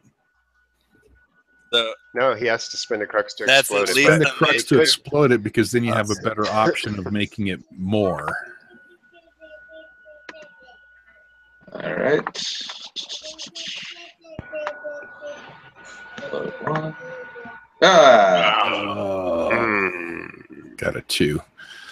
All right, Relay, what are you doing here to help the situation? I'm gonna re-roll some of my quitters here. I only got 1 dead duck, and then I have 4 quitters. So I'm gonna throw a Crux out. No, I don't do very well in these Crux. I'm telling you, if I roll a 3, I'm gonna scream. Let's try another Even one. better, you turned it into a dead duck. Oh! One more, and then it's up on you. There we go. That's Bam. 5. oh, nice. All right. 5v6. At least we try could it succeed one more at a time. minor You guys- cost. Do y'all record XP and You stuff? guys could succeed at a cost. Yeah, you could each record an XP. Okay. Yeah, let's do. Yeah, let's do that. And that is that in our One on- skills? I was using athletics. Yeah, I was using put it on athletics and physique. physique. Yeah. Okay. It's working out. All right, so It's working. Perrin, you got a total of 1, 2, 3 successes. Total of 2. I Correct. I got 2 on the initial, and then I rolled an extra one, so I had 3 of the 5. Yeah, you had 3 and I had the 2. All right, there's 3 physical damage incoming. How do you guys want to split it? We're both completely healthy. I'm not. Oh, you're not? And I'm not. I think I'll take 2 and he takes 1 then. All righty. Oh, that's going to bump me up, though. That is going to bump you up. I mean, I could take all 3 and it'll just be in my first. I'll Right. still be on. All right, I'll take Okay. all 3. Yeah, take all 3 So- because that way. So you quasi-martyr. Yeah.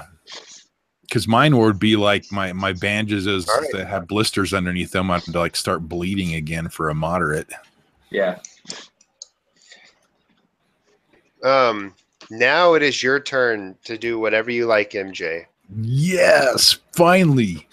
Seeing Relay turns over and seeing that Perrin takes this damage, thrusts his mace directly up into the air, and it says, "Oh, I had something planned. I forgot it now."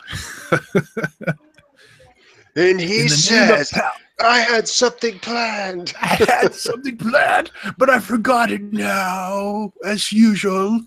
No, he thrusts his mace up in the air and it says, by the power of Bellar, you shall not stop us. And he raises his hand up into the air and summons a divine guardian. Summons a cherubim with a shield of pure light and a flaming sword that defends and parry. It will block and parry. Oh, I heard Toss your daily out there. Okay. You heard what? Chariot. I thought you were gonna like ride the Cherubim. chariot to the. Cherubim. Yes, we're going in the chariot again. I thought you were like gonna soar through the sky to fuck. Pellar's hand comes down and scoops both us, Perrin and Relay up, and it just kind of lifts them up and out of the city. All right. No, just divine permanently waits at the guardian. MJ calls down a divine guardian. I imagine like a ray of light shoots from the sky and then a fest next to you. Who incidentally looks like, let me see. Oh, he's already out. Is that? There Yep. it goes. It's this guy right here. Yep, it's the, yeah, there you go. Yeah. Oh, Comes nice. down Okay. next to you guys to help defend you. Now, Perrin, it's your turn. He's called down an angel. It manifests next to you. It's a awe-inspiring presence with a flaming shield and a sword of pure light or whatever. I think I got that backwards, but you know what I mean. A holy visage. It's a pure shield of pure light and a flaming sword. Is that enough? There's got to be some sort of mental consequences to these guards. Yeah, that will manifest in the rolls later. But Okay. for now, Perrin, what do you want to do on your turn? Do you want to attack them? Do you want to do something else? Perform a spell? Run away? I'd like to do Divine Smite, but use it in non-lethal damage if possible. Like just try to knock these guys out so we can continue on our way to the temple. All right.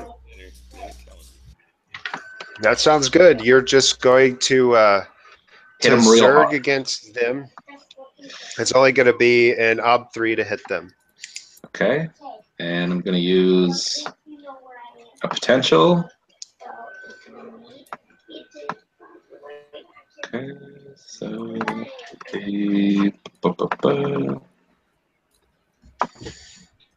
Oh.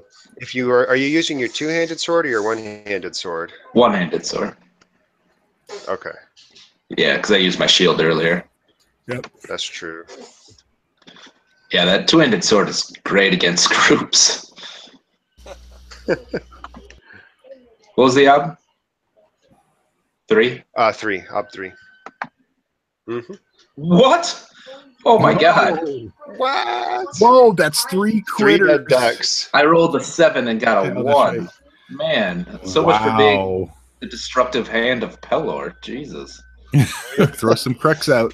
Well, I guess I'm gonna re-roll those dead Well, ducks. you could Quitters. succeed at a major cost if you like. Let me try No. re-rolling those first. Yeah. What was That's the ob? A lot was of the dead ob? ducks. What was the The ob? ob was a 3. Okay. 3. There. Oh. Oh wait, I'm sorry. I used the wrong thing. Oh. I have a divine favor. Re-roll all dead ducks. So I'm gonna re-roll Oh, two do more of it. those. Yeah, do that. 3. So- You already spent the Crux. You already Yeah, spent the so- Crux, so go ahead and just spend your daily spell. Yeah. And now re-roll those 3 dead ducks independently. Yep. All right. So there we go. Nice. Nice. Explode the 6. You Do I got have to one more pay- roll. You Do I had have 3 to- dead ducks. You have one more. Do I have to use anything to spend that, re-roll that 6? Cost a Crux to explode. At this point, you have I've succeeded. passed that. at Yeah, I'd rather obstacle save now. the Crux. All right, you Terrible dice rolls. Yeah. you're going to deal You succeed and successfully deal 1 damage to them. You haven't Okay. driven them to the Oh next. no! Good. You That haven't was a driven lot them of to work the for- next. Well, it was necessary work. And now it is the guard's turn. One of them's going to step forward. It's just going to be an ob2 strike at Relay, who's just called down this angel. You could see he has a little bit of fear in his eyes. It's what's going on. But, you know, he has a job and he's torn, so it's like a half-hearted thrust, just an ob2 to dodge.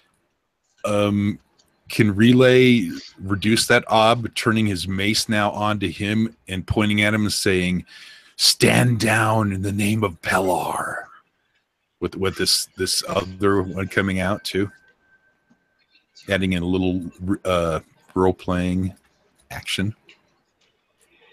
Well, you can add in that role-playing action, but the angel adds +3 to your defensive rolls anyway. So Right. Okay. So just roll that plus your angel skill, and you'd be, you know, I know. I was pretty much going to beat an ob2. I was about. Yeah, Yeah, you get right. +3 to defend. Right. Famous last words. Okay, so I'll add 3 to that. I'm rolling 76. I should be able to get a 2, but you know, you never know. No, I got 5 out of that. Damn. Still 2 Bam. critters, man.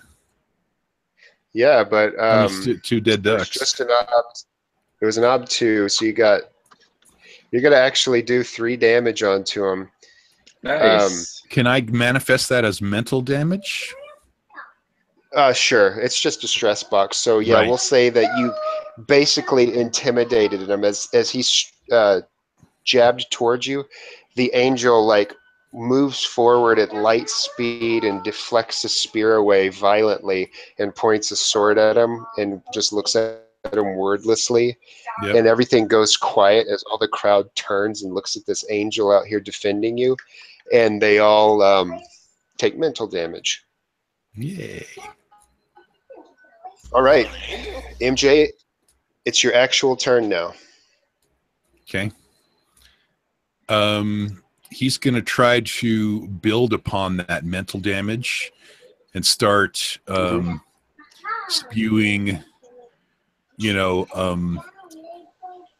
calling them to repentance for their crimes and their misuse of Pellar in this city and the perversions that they've done, that if they do not repent from their ways, that Pellar will destroy this city.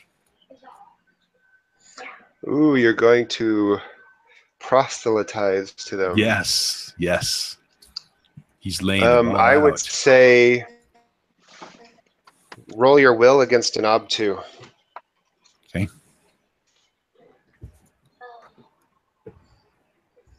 Oh, this is going to be hard. Do I want to put some potential on that? I think I do. I'm going to throw 2 potential on that because I'm thinking this would be a really big moment.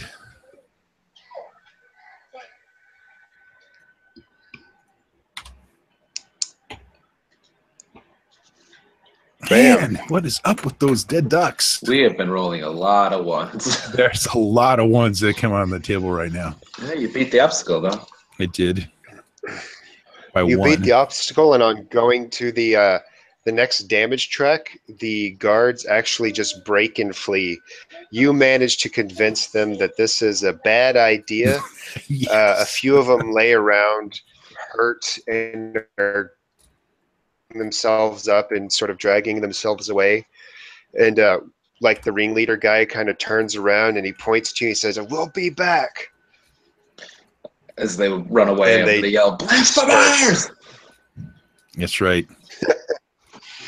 You notice that the dock district that's usually raucous and filled with like shouting and like little altercations between sailors and whatnot has formed into a large half circle around you, and they're all just staring at you.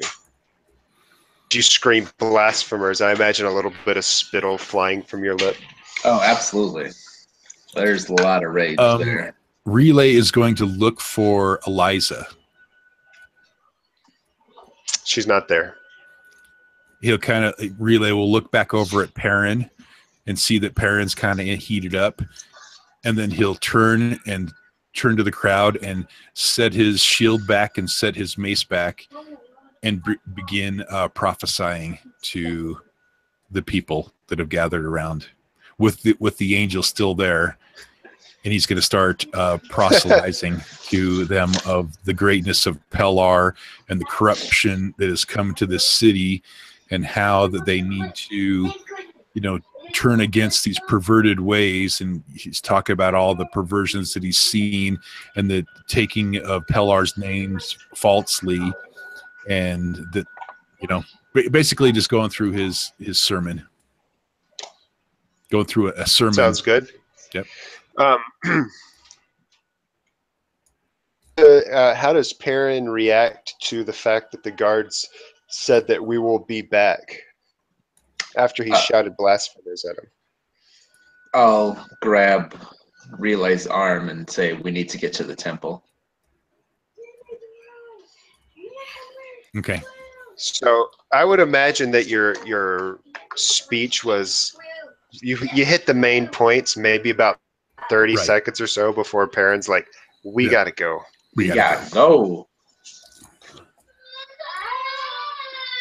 And then Relay will turn back to the crowd and bring his mace up into the air again and says, "Power in Pellar, praise be Pellar." And then he'll take off with Perrin.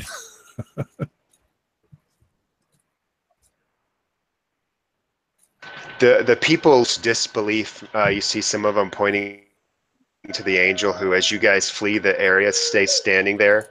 And then with a big heft of his wings, he flaps up and just flies off into the sky and disappears into the clouds eventually. And everyone is in disbelief at seeing like a miracle. I mean, because Pellar hasn't really been involved in any major way lately, and all of a sudden it's like this guy just called down an angel and preached to us, and it's a weird moment for everybody. Because they just saw all their town guards get handled by two guys of Pellar. That's got to say volumes of words. Fucking high five. Oh, yeah. Heck yeah. Now, Ben, I had to figure out which name to use. Well, Relay calls Ben like Azar. He's going to call him Azar forever. I know. I'm going to call him Kevin. You're going to call him Kevin. But Eliza calls him Ben. And as you're sitting there in the cathedral and you're looking over your book, and you see the sun rays of the morning sun peeking through the glass. I still have that picture here. You see the beams of light coming in from the morning sun. And the little girl, Eliza, you hear her voice behind you, and she says, Ben. I break from reading a little bit, and I turn and look at her, and I'm like, Oh, hey, Eliza. Perrin and Relay are in trouble. The town guards are trying to take Perrin in for questioning because they say he beat someone in the street yesterday or something. I don't know. Jesus fucking Christ. I leave him for 2 seconds. I get up, I grab Eliza's hand, and I run out the door. All right.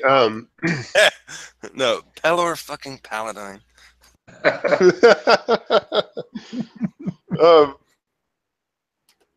As she's running with you, and she says, I think we need to get out of this town, like, now. We definitely are. We're going to get out of here right now. And I kind of, wait, where? I mean, I guess you shouldn't tell me that. I run down this way to get back to the back alley, like down this little thing and around over here, and yeah. I'm assuming they come this way, and they're actually going to come up here. And when you're coming back from the cathedral, it didn't really take them that long. Oh shit, I was on the other map.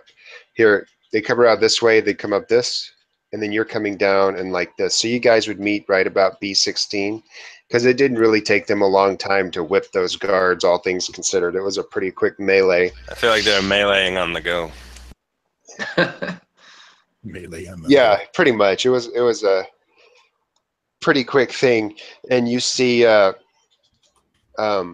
Perrin running with a furrowed, angry brow, and his teeth are clenched because he's faced blasphemers, and then you see Relay kind of all behind him, and he's like, as he's going, you can hear him yelling about the glory of Pelor, and people looking out their windows like, who is this crazy zealot, and so on and so forth. And that's the image you encounter as you're running towards them with Eliza.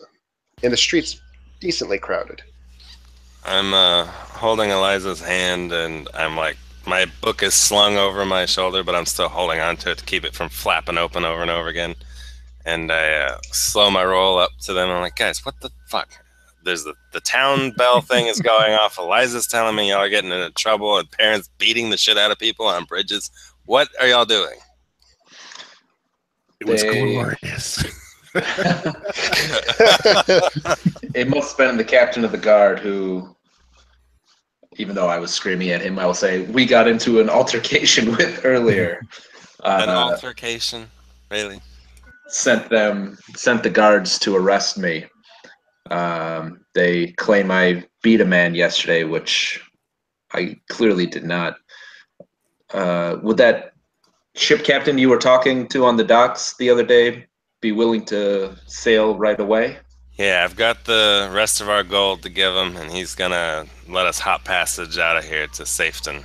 So let's as I'm talking, I start moving, and I pull Eliza with me. Let's fucking book it. Let's get there now. Let's go.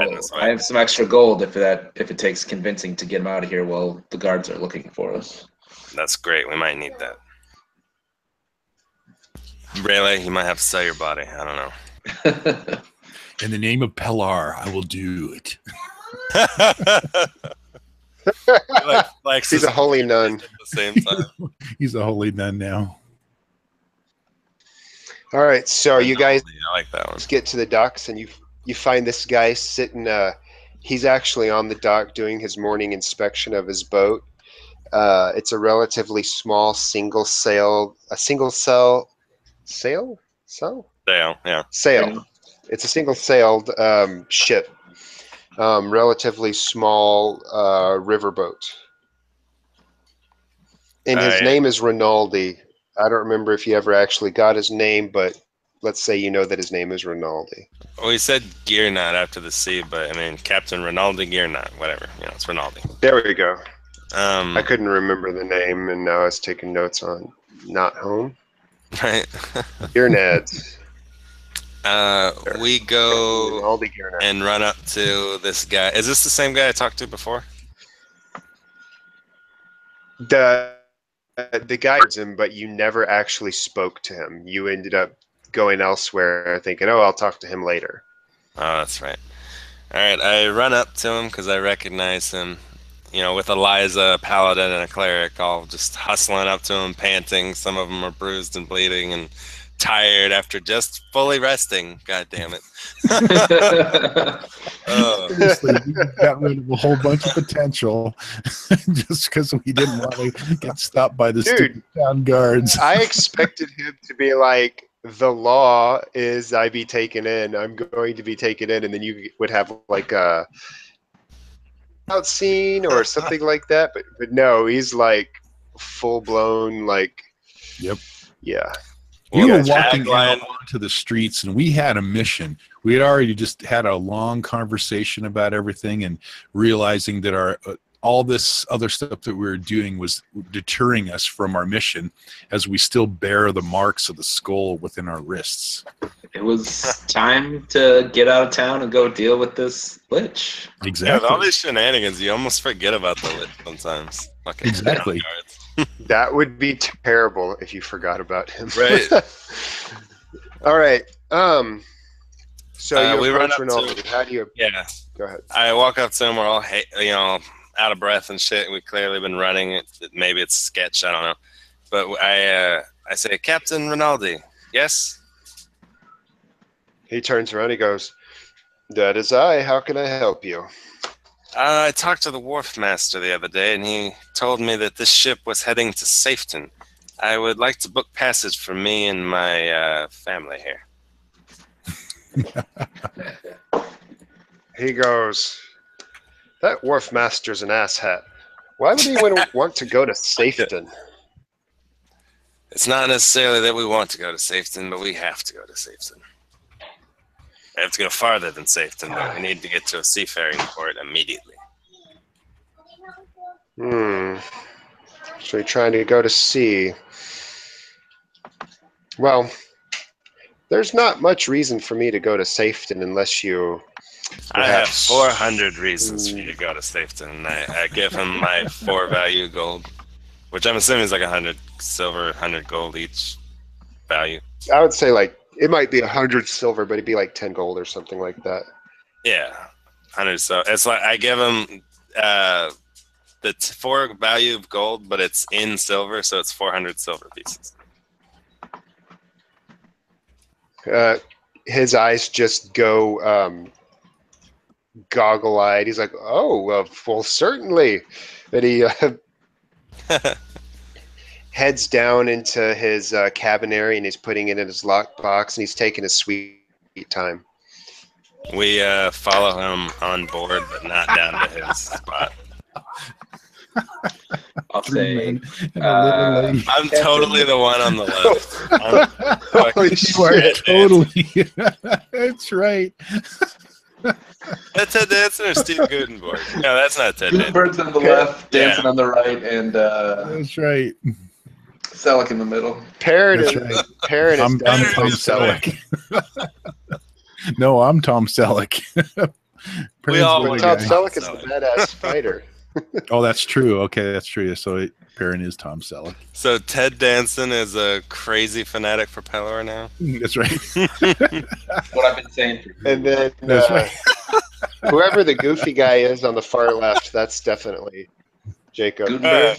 It's Like I- Steve Gutenberg, that's me. That's Police Academy right there. Fuck yeah. Seriously.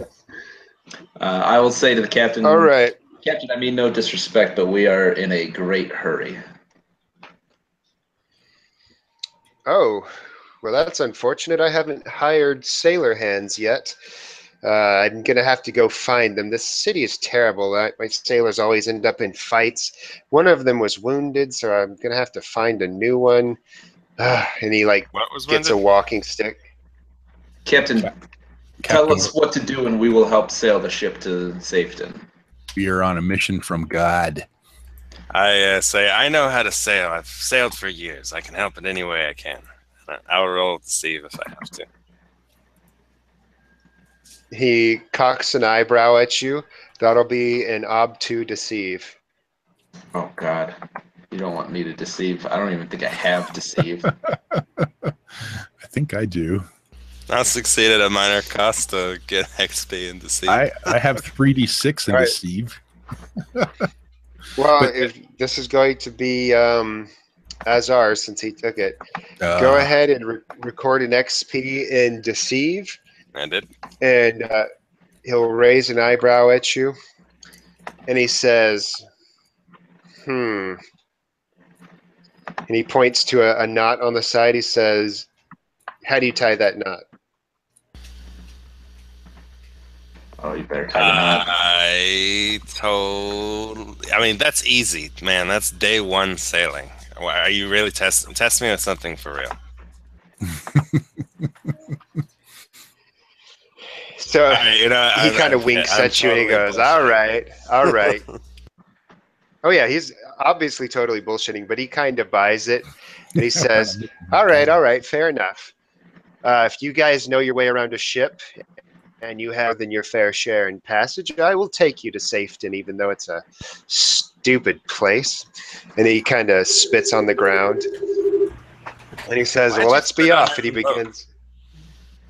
He spit, because it's a poop deck. We poop on the deck. Come on. And he kicks a turd off the boat. You got a bit of corn on your shoe.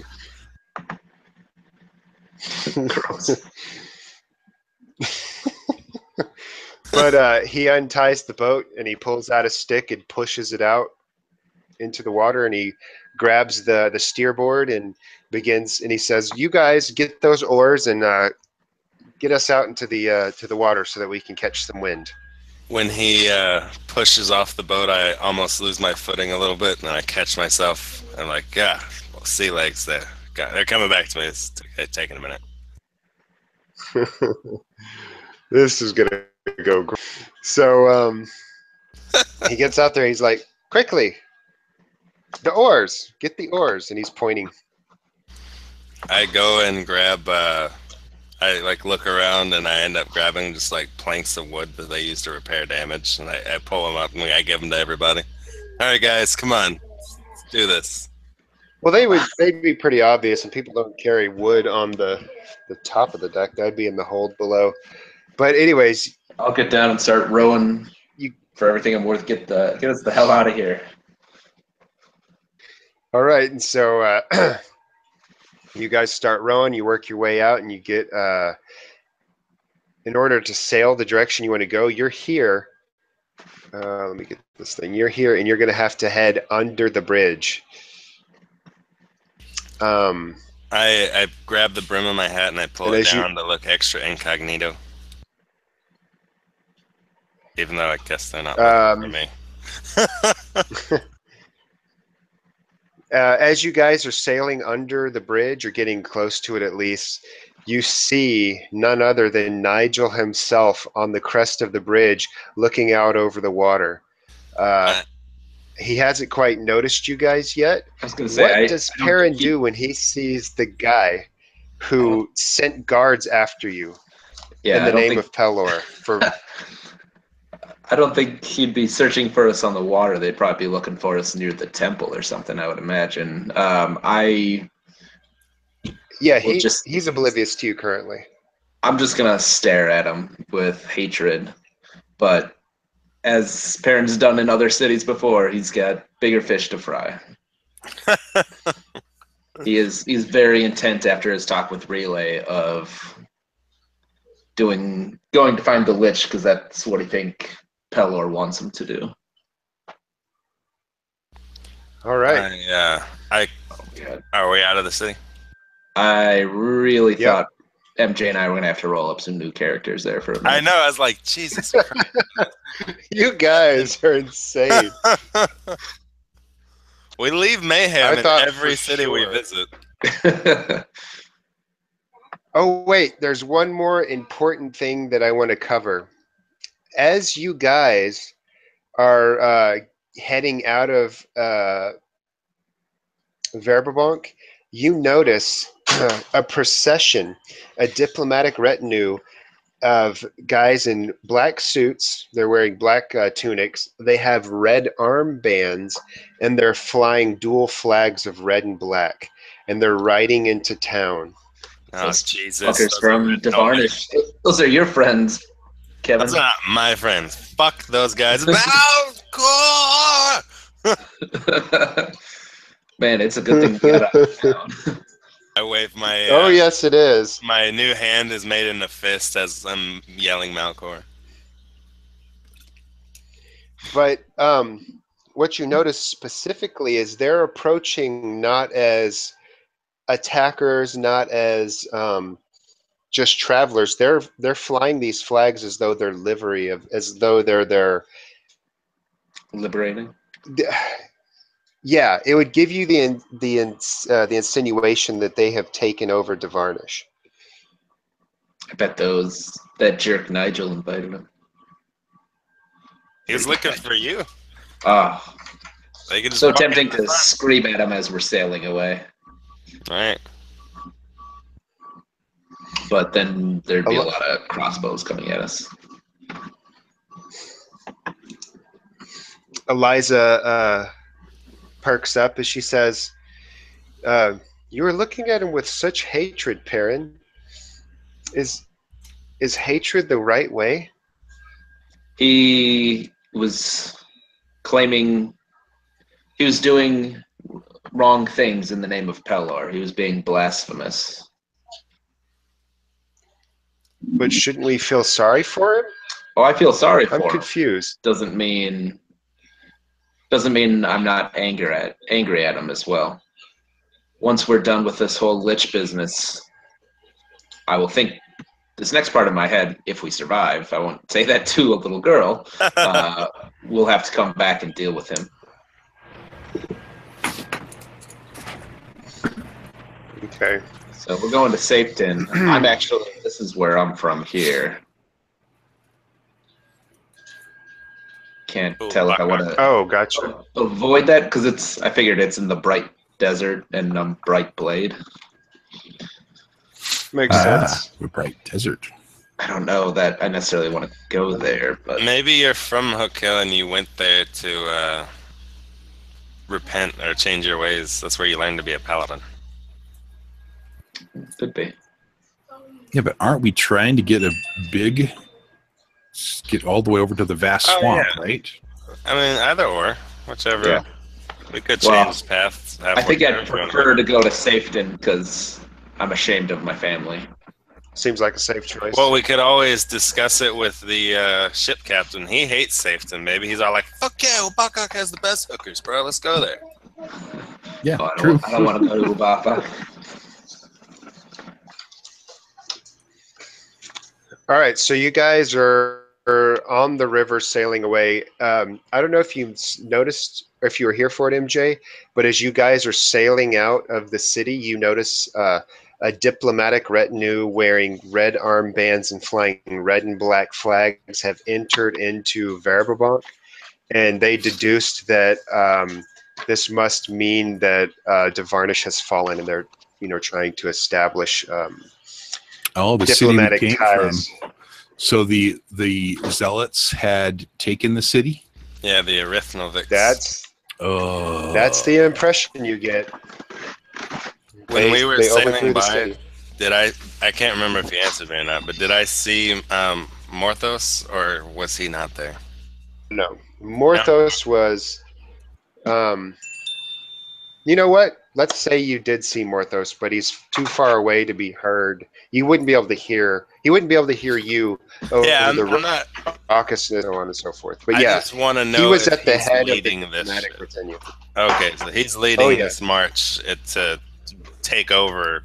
Oh, so they places, took I over guess. the city, and now he's coming over there. Yeah, Devarnish has fallen to the Arithnovics. Oh my!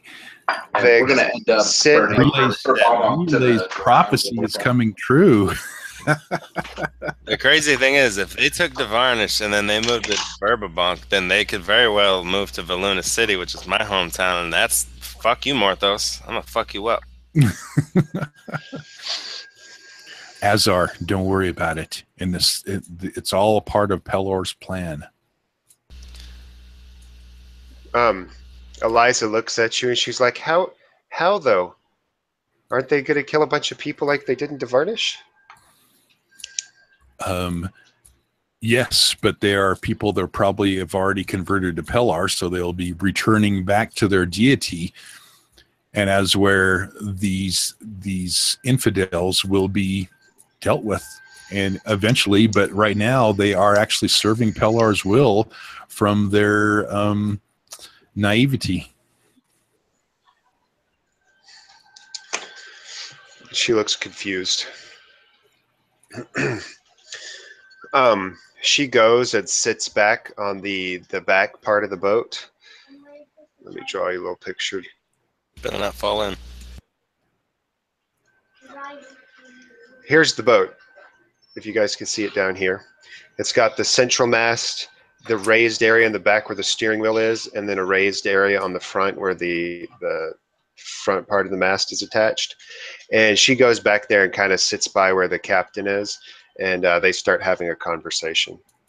He's like asking her, "Oh, where are you from? Like, how did you get to travel with these guys? What's your name? How old are you? That sort of stuff." I want to mosey up there to where the captain and Eliza are talking, and I'm going to kind of ease my way into the conversation.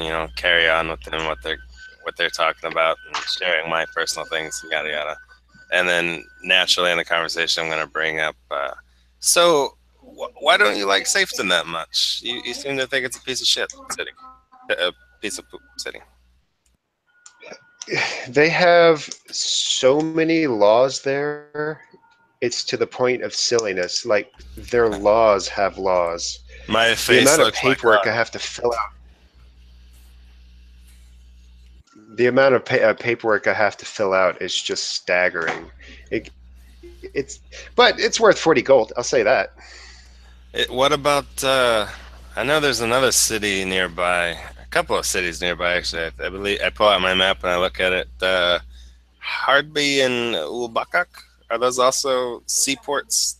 Do you know, Captain? Hardby, you wouldn't be able to get a seafaring ship there. They're mostly a stopping point on the way out.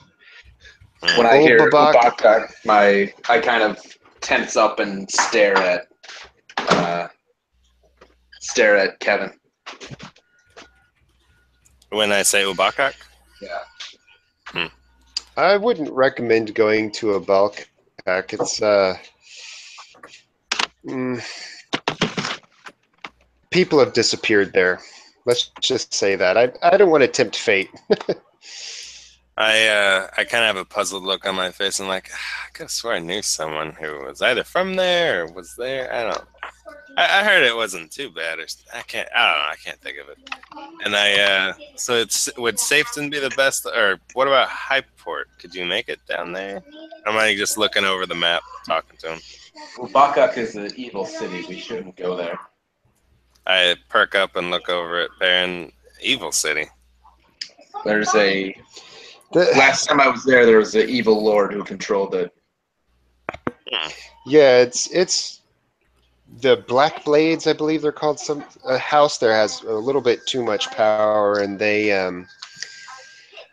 I've heard lots of rumors about, the castle of the devil, and that the duke is possessed, and I've heard of sacrifices and blood rituals. I'd rather steer clear. I've only heard it word of mouth, never been there personally, but My eyes widen. word of mouth gets to you by some way. Realize that it was Perrin's father that I knew from Ubakak, but I don't say anything. I just look over at Perrin and kind of like with a realization washing over me, or a sense of clarity. I just look back at him and shake my head, kind of desperately. I kind of like, where you kind of poke your lips out a little bit, like yeah. I kind of nod and I look back. I say, Safeton's fine. We'll go to Safeton. Okay, check it out. This paladin and cleric over here just beat the shit out of a lot of guards on our way out. Do you think that's going to be a problem getting into Safeton, or are we going to get in just fine? Well, I guess it depends on why you beat the shit out of the guards. We were defending ourselves against unjust claims. That, and I point to Perrin as he says it. Okay. Well, then you would probably be fine in Safeton. They have a stifling amount of rules, but they mean well. Let's just say that they're trying to protect everyone to a point of insanity, in my opinion, whereas Verbabank is just rife with corruption. So if you're worried about them fighting guards over the basis of corruption, it probably won't be an issue in Safeton. At least I hope not. Was he willing to take us farther down the coast at all? Well, I could take you farther down the coast, but it would be wise to get some supplies at the very least. We could stop at Hardby. You said it was a halfway point. Yeah, we could stop at Hardby if you like. Let's I kind of pull the group into this as I'm looking at, like, I back up and kind of open my arms and I look at everybody. Let's what do you guys say? Stop off at Hardby for some supplies and then maybe head to, I look at the map, Highport? Relay Perry, perks you suddenly realized that this map is looks as though it's been torn out of a book somewhere, and you don't remember him ever having this map before. Jesus Christ.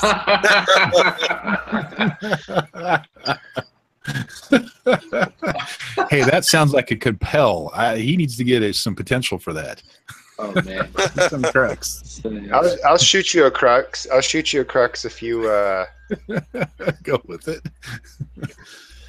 I think Azar's newfound goodliness, he would just admit it once I questioned him on it. And Well, let's see. Go for it. Kevin, Go where for it. where did you get that map from? I acquired it Um, from the library in Devarnish.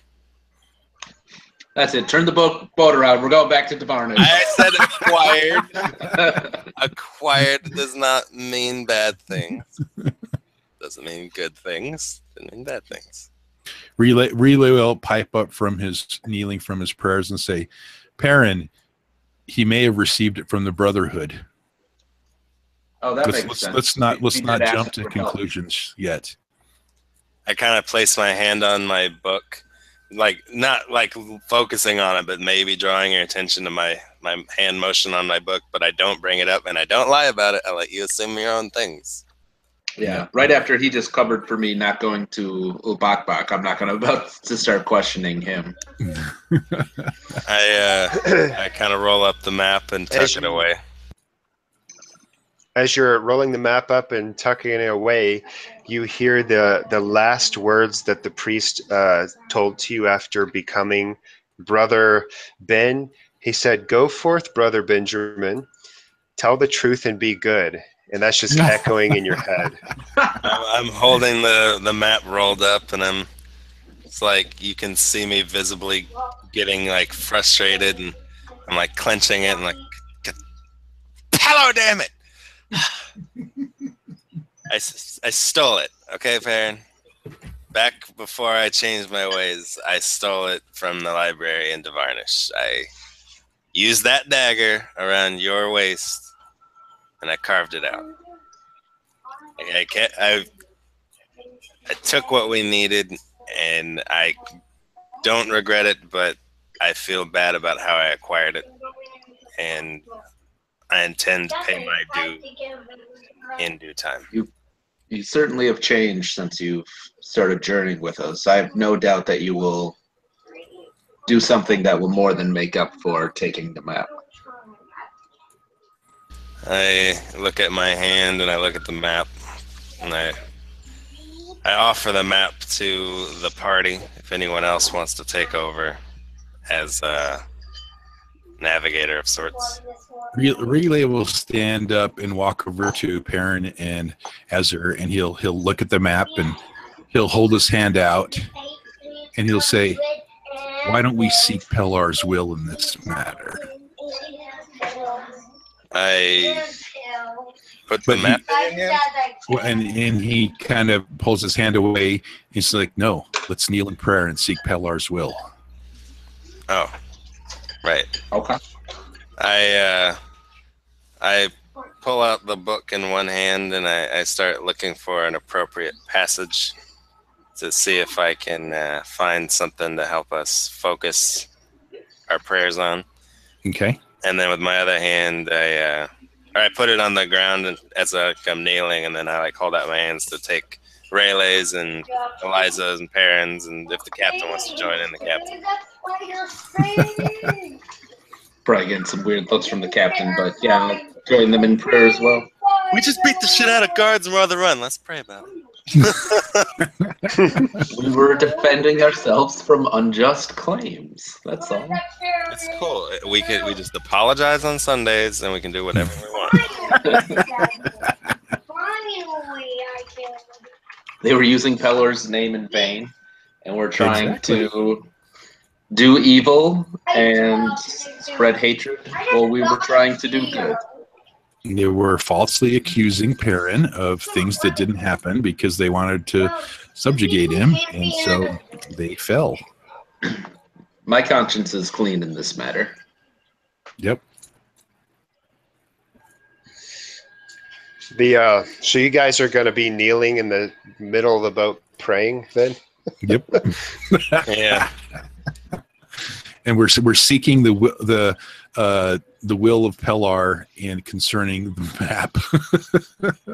I'm still Seeking new further to the whole. enlightenment from Pelar concerning the sins of Azar and the map. There's no answer. You're just sitting there praying and nothing comes of it.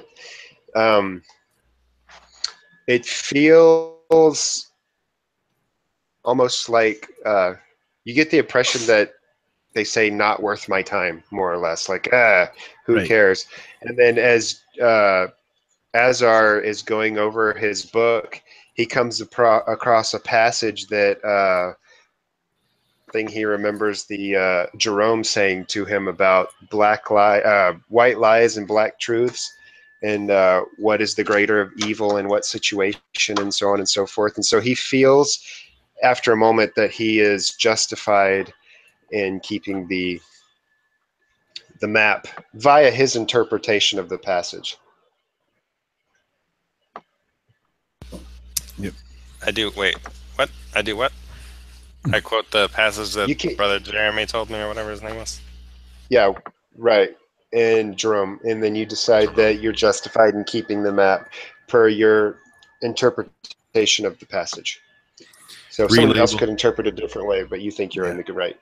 Relay will stop, and he'll look up at Perrin and Azar, and he'll go, "I think we have our answer. It is Pelar's will that this map has come to us, even though Azar has acquired the map through his old ways, but him turning to Pelar, this is all now a part of Pelar's will. And just as the infidels march upon the city to fulfill Pelar's will, so has the map come into our possession that we may be able to use it for Pelar's will concerning this lich and these skulls. There's a bigger picture here. Let's not get caught up on the small things, and let's focus on the large Pelar's will. He's telling us here through his silence that we must go on, and he's providing us gifts along the way." And he turns to Azar and puts his hand on him and says, "Seek those gifts, Azar. You are following Pelar's will." Well, I suppose Pelar works in mysterious ways. Exactly. Relay will turn to Perrin, kind of looking for some reassurance. Yeah, I obviously Pelar works in mysterious ways, and Azar is Kevin is a very different person from when we first met him. Benjamin, I think Benjamin. I think there's no doubt that that he has grown and that he is in Pelar's light. I don't doubt that for a second.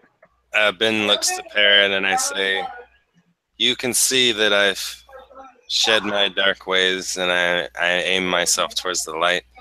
And I hold up the map, rolled up in my fist, and I may have acquired a few things in the incorrect way and done things wrong for the greater good. Can you not see a parallel in myself and your father? Perhaps he did much worse things than I, but sometimes the light is shaded. It's not as bright, but you do it for the greater good anyways. I'd rather not talk about my father right now. I nod, and then I kind of look out over the sea. Like, I don't know where we're at right now. Are we still on the river? Yep. Yep. All right. I look out over the river, and I kind of sigh, and I look back at the group, and I hold out my weird hand, my pale hand, and I say, when I ate that, or I guess when my hand ate that evil slime, I don't know, I felt wrong when I did it. Like I took a life, an innocent's life, and it made me feel evil again. I don't know how to process that. I feel guilt right now. You're a different person. I would trust you with my life. You have found your way and have completely changed. I wasn't feeling too reassured until he said that he trusted me with his life, and that's a first for Azar. You know, not that he's ever had to come to that moment before, but that's still like a big proclamation or whatever. Oh yeah, receiving one's trust. And as give me an obstacle 2 notice check. Oh boy. What? Straight up, no potential. You can add potential. It's an obstacle 2. Well, I think I have to add potential because I only have one. Yeah. Well, so far all of you have succeeded. Okay. Well, let me notice. I actually gotta type it in. Notice. No toys. No toys. No Noise. toys for you. I don't notice anything because I'm just overwhelmed with the togetherness. You guys could each an XP. Me too. No. I said it wasn't specific, but the two that succeeded across could record an XP.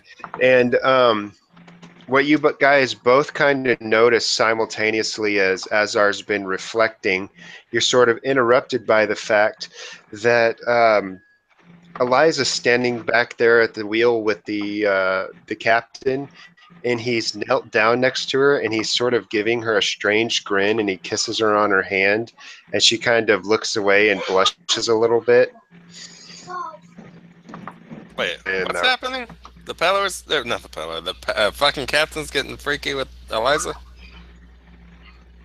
He grinned at her and kissed her hand, and she blushed and turned away. I kind of stand up and leave my book. You don't notice. Oh. You don't notice. Gotcha. You're in deep reflection. So who noticed? Nobody? You two. Relay and Perrin both noticed. Adult innocently humoring a child. Both of us are broken. I can't see them. Yep. This won't come through. That's so weird.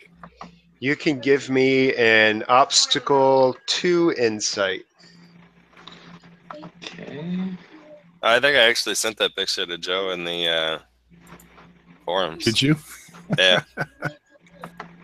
So weird. It won't. Just the picture. Oh, nice. You could explode that 6 if you really wanted to. Well, you could see that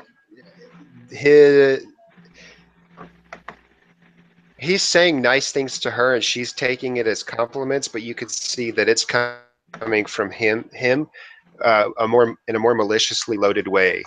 You get an air of pedo bear from him. Oh, motherfucker here. Yeah, he's lucky Azar doesn't notice, so he'd go there and just skewer him right fucking now. Right in the tip of the dick, too. All the way down.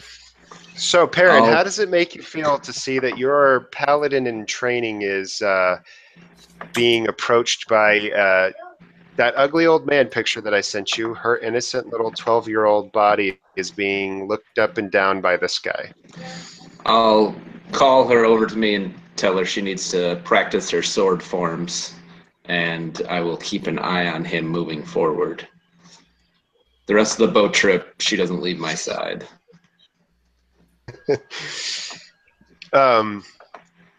She comes over there and she's like, well, but why? He was just telling me nice things. It's time to practice your sword forms. You need more discipline. We were in a lot of danger. She grumbles a little bit. Bonk, and you could have been harmed. You need to be able to defend yourself. There are evils you don't know about out there. Relay will I walk understand. up She to pulls out her sword and practices her forms. Relay will walk up and Go ahead. put both his hands on. He'll kneel down and put both his hands on Eliza's shoulders and says, "Eliza, as a person who has had many people trying to subjugate him throughout his life, you need to know that there are things of this world, and people will do strange things that will hurt you and will take you to places that you do not want to go. And you need to be wary about them, especially being a female and someone as special as you are." She kind of gets a confused look on her face, and she's like, "What are you talking about, Relay?" Yeah, Azar, being an adult, also has a confused look. Looks between Perrin and Rayleigh and Eliza and the captain and back and forth over and over. And I'm like, what the Pelor is going on right now? And then Relay will walk out, will stop, and then he will finish his riddle, and then he'll walk up to the captain. The captain has a little bit of a worried look on his face. He's like, "Can I help you, Relay?" He says, "Your intentions are known to Pellar, and if you choose to subjugate," he loves that word, "one of his servants in any sort of way, you will be smitten. Is this understood, Captain?" I walk up behind Rayleigh and I say, "Smoked." Smoked. Smitten. Smoke. Smoked. And He I might be narrow my eyes. You will be taken with me, sir. But I narrow my eyes and I stare at the captain inquisitively, like, what the fuck is going on? I don't say that. I just look at him like that. I'm gonna just At stare who? at him while I'm sharpening my sword. No, not at Perrin, at the captain, because I'm standing behind Rayleigh. He kind of shrugs. He says, "I pay a little girl a compliment. Tell her she's going to grow into a beautiful woman, and I am attacked by these men." Relay grabs his hand, thrusts it down onto the side of the boat, and slams the hilt of his mace onto the man's hand. He cries out in pain. Christ. Oh What the my hell, God. Rayleigh? I grab Rayleigh and pull him back. Well, now we just have to kill the captain and throw him overboard. I was joking when I said I know how to do boat stuff. I don't even know what I'm talking about. Relay, this is says bad that in touching. character. Especially kids. Exactly. Bad touching. Bad touching. Relay ignores both Perrin and Azure and turns to the captain in a very evil feeling comes through him, and he looks in his face and he says, "Don't try to blaspheme. I can't even say the word. Blasphemy the Lord thy God, Pelor." He has his hand wrapped up now, and he reaches inside of his jacket, and he starts drinking off a flask. And he goes, "It was a mistake bringing you three on this boat. Y'all are crazy. You know Pelor doesn't answer any prayers anymore. Why do you even give a shit about him?" And he spits on the ground. Oh, why did you have to do that? I hold up my hand to Perrin like, easy. Let me just try something here. I look at Relay I will look at thrust.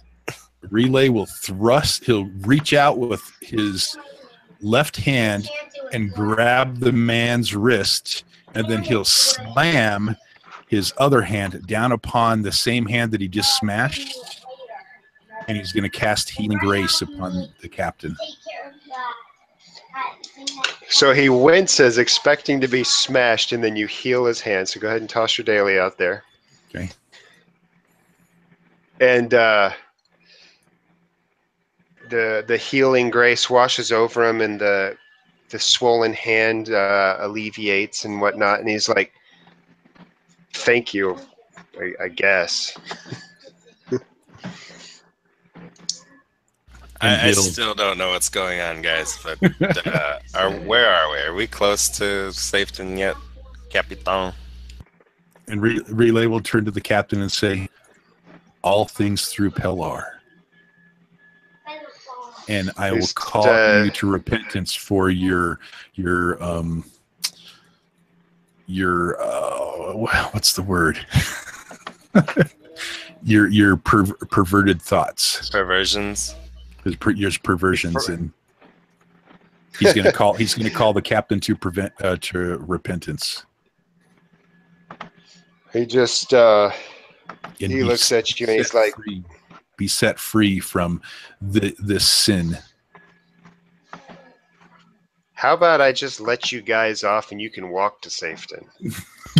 I turn and I look at the captain with a furrowed brow and I say, "Sir, I paid you good money. I expect you to at least finish our deal.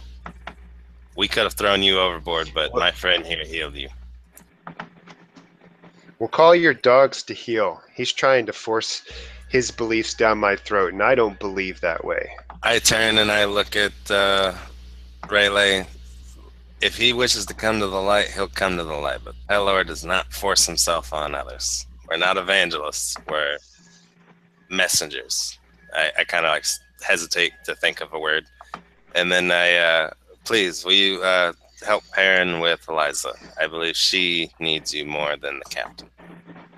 Okay, he'll turn away from the captain, and as he's walking past Azar, he'll say, "No, Azar, we are conduits of the gods." I like pointing my fingers at him like I'm like the thumb and finger, like the gun thing, and I like click.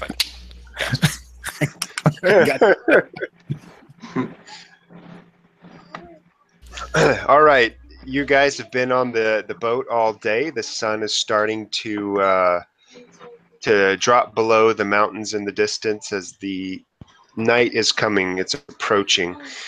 The captain has continued to swig on his thing in his jacket, whatever you call those, flask, because he's kind of stressed out by you guys, to say the least. Does anyone he keeps patting that. Does anyone tell me why they're freaking out over the captain, or do we just let it be? Nope. Just let it be. Relay was only speaking in riddles, and he knew that the captain knew the things that he was talking about. Okay, well then I'm just chilling up there by the captain, kind of talking to him, joining in on his swigs, and continue, Joe. All right, so I'm going to let you guys take a long rest if you would like. It's going to be the nighttime. Jesus, we need it. Yeah, you do. I definitely need it. There are going to be no sticking out of me. No, it only skimmed you. It only skimmed you. Would you like to do a medic check on him, MJ? On oh yeah. Let's do it before the end of the day. I want to check. Knob one. Okay. For Perrin. Or actually, you could use your daily to heal him up. If you use your daily, he's just full health. I'll do both. All right. Well, there you go. You succeeded, and you heal him up. You also have three points relay if you'd like to heal yourself, or would you like Perrin to try and heal you? I'll go ahead and heal myself. Yeah, I was going to say we know what happened last time I tried to heal him. Or you could just spend your last daily and heal up. Right. Okay. All right, you're full health. Everybody's full health. Azar is full mental, full physical. Do I still have that feeling evil? Back. No, that got worked through, I believe, with we can remove that? your conversation. Yeah, you could take that off. Cute. Oh, what about? So my bandages and blisters are gone now too. Yep, you're full health. Everybody's 100%. Yay! Covered. Recovery's up. Everybody could recover 5 potential. Relay in there the will be middle no of the- rolling because Relay it's an during- uncomfortable boat. Relay during his watch, we set up watches while we're sleeping on the boat.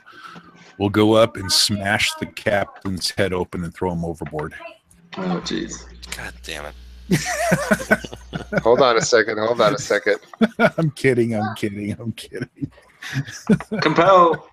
Compel. That was We'll get to that. Hold on a second. Okay. We'll get to you. Azar. Azar, you go full. You guys, Perrin, you already drew yours, correct? Yeah.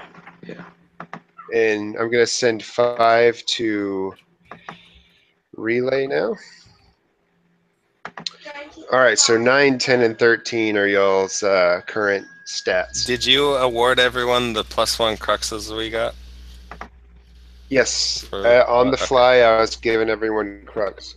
Okay. Relay used a lot of his Crux. Jesus Christ.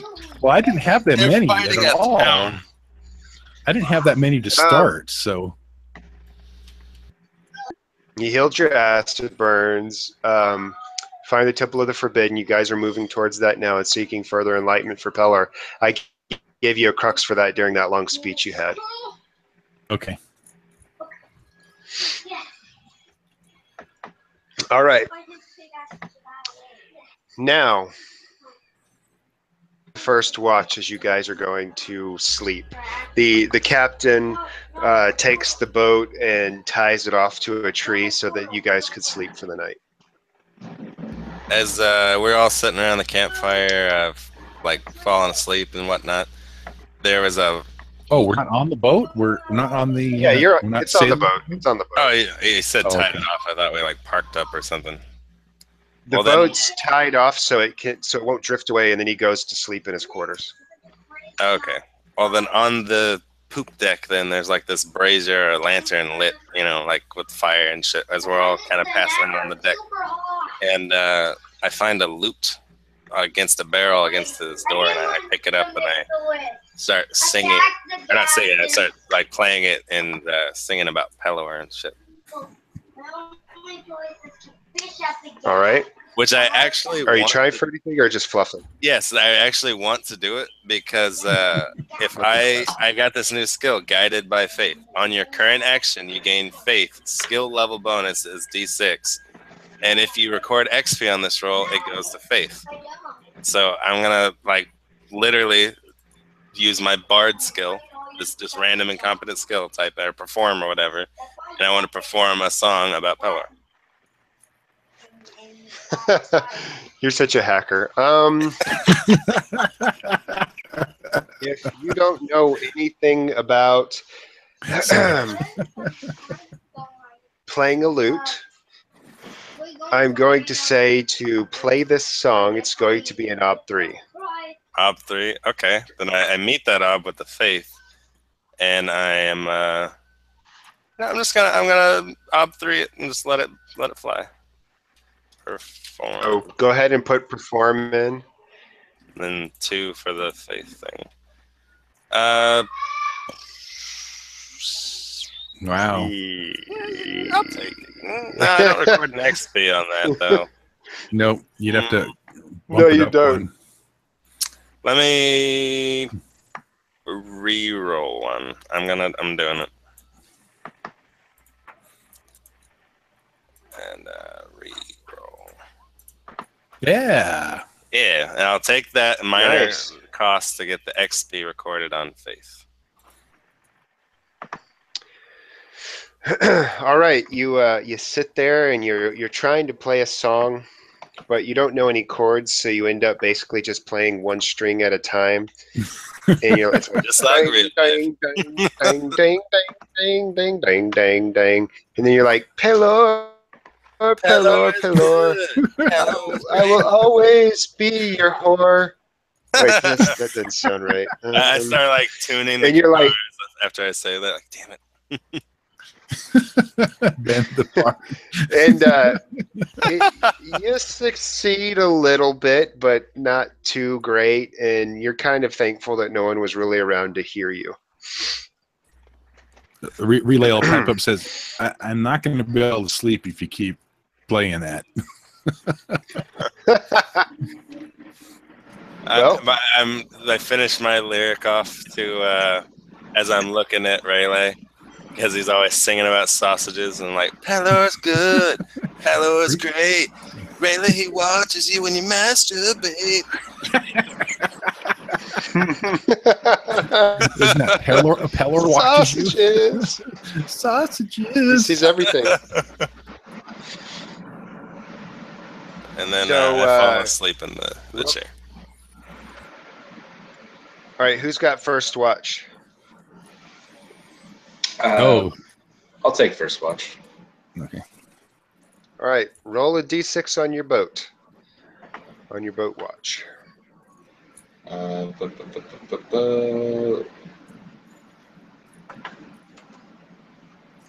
Ah, Oh, man. You are That's twice. fantastic at rolling ones.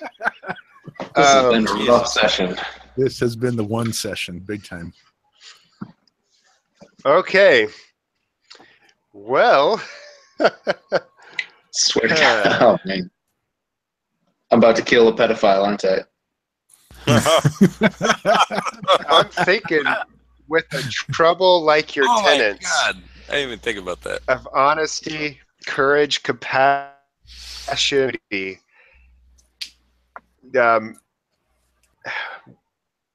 I'm just wondering how, I mean, this guy showed intentions of trying to, and you have to have her wrapped up next to you. How do you feel about all this? And it's going to boil up in you. How do you react to this pedophile laying over there, snuggled up with a bottle of alcohol? And inevitably, you just know he's going to get drunk enough that he's going to do something stupid. What do you do? I was really hoping you would make it like he was drunk and attempted something, so it would be easy for me to just defend her.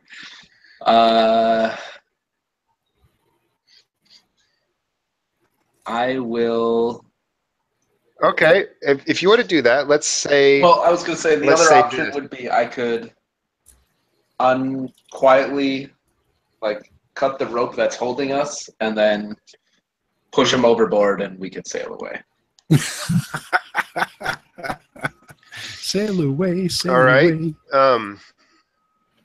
If He tried something, though, I'd definitely kill him. Captain Bacon. Well, if you want to go with your one representing that you sort of go on a patrol and you end up having to, like, let's say, use the restroom or something, and so you hop off the boat and go ashore real quick, and then when you get back, the drunk captain is over there next to her and like trying to like kiss at her neck or something. Yeah. Or you could go with,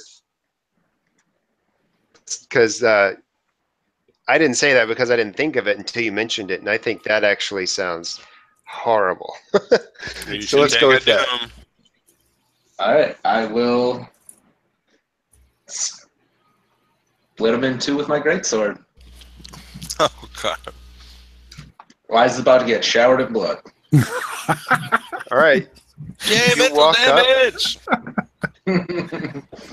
You cleave him in twain. She was just waking up and kind of confused by what's going on, and you hear her go, Perrin? And he's like, no, little lady, it's Rinaldi. And then twink, blood everywhere, and she starts screaming. She starts screaming in horror. Azar wakes up And to this. we're going to leave it there Oh, Jesus. because I know you guys have to leave promptly. Yeah. And so let's go ahead and go through everything. Well, guys, We're just, we've got a ship now. go ahead. We do. By Pellar's will. Right? Here's a map. You guys cut out. I said we've got a ship We now. got a ship now. Yeah. By Pellar's will. Oh man. Pellar gave us a map and a boat and 4 crazy zealots. Serious. We are becoming totally zealots. This is pretty Pelor good. works in mysterious ways. Pellar's about to ride on these bitches. We're gonna have to turn this into a drinking game. All right. And everybody someone says Pellar works in mysterious ways. Yeah, there's a couple of taglines. I'm gonna give Use. everybody a crux for moving towards your missions. You all move towards them in some degree or another. Mm-hmm. Everybody actually dealt with their struggles in one way or another. So I'm going to give everybody another crux because that very well. And then lastly, the goals. MJ, you met your goal, no problem. You're giving us potential. God damn it to hell. Deal to all players. You gave everybody 2 potential. All right, I'll steal it from you. Okay. I said let it go. Thank you. I had 10 though. I'll just draw one. So did I give you potential once and crux once? You gave potential twice. Okay. Did I steal more than 1 potential from you? You did. You took 3 because I had 12. I meant more than 2. Yeah. All right. Anyways, that's good enough. Oh yeah, your missions. MJ fulfilled his mission of healing his acid burn, so start thinking of a new one for next session. Jacob, you have it. You didn't reach Safeted, so I will deal you a crux for moving towards Safeton. Really, still a good goal for you to work towards. Learn about demon slaying and become a Fist of Pelor. Well, I will definitely say that you did some Fist of Pelor stuff there, Aaron. You've been Fist of Peloring all over the place. And in fact, depending on how you read the term demon, you could even say that killing the captain was slaying his demon of whatnot. But he clearly wasn't a great guy. No, he was. I wasn't expecting to get slaughtered so quick. He was actually openly saying that he could not change, and so it was better that we sent him to Pellar now than to leave him in this world. He was only a character for about 20 minutes. Yeah, I know. You zealots leave a bloody wake behind you. Once he started messing with Eliza, he was done. He was dying one way or another. Yeah, you had to have known you were literally giving us a boat. If Azar had noticed it, there would have been no hand smashing. He would have walked up, skewered him with a rapier, and thrown him overboard and been like, sorry, guys, fuck that guy. Eliza represents our There's hope still other ways Pellar to handle it. You guys take it to the extreme. You also could have arrested him and done what? Taken him to safety and said, this man is a molester, and they have so many rules there. He would have been locked up. You could have castrated him. I mean, there's a million things you could have done besides that was definitely plan B. I like how instead of just jail, like slaughter him. Oh, we could have fucking cut his balls off. Shit. That is every father's wish when he hears of a pedophile. Dude, I just want to cut off his penis and force feed it to him. But fuck that shit, dude. Yeah, that's what I'm saying. Like, thing. There's different ways to handle it. Like the guards, for example, could have been handled way differently. They're just like dudes doing their job.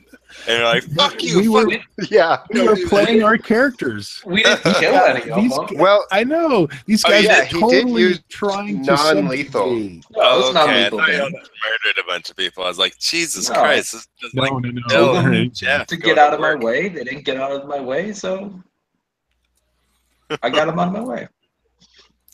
But when it comes to the pedophile, All right. that I feel like murder is justified there. Fuck that guy. Yeah, that one. He cuts in half with his sword. Yeah. All right. I know we're pressed for time. You guys needed to leave promptly on the hour, and we only have 5 minutes left.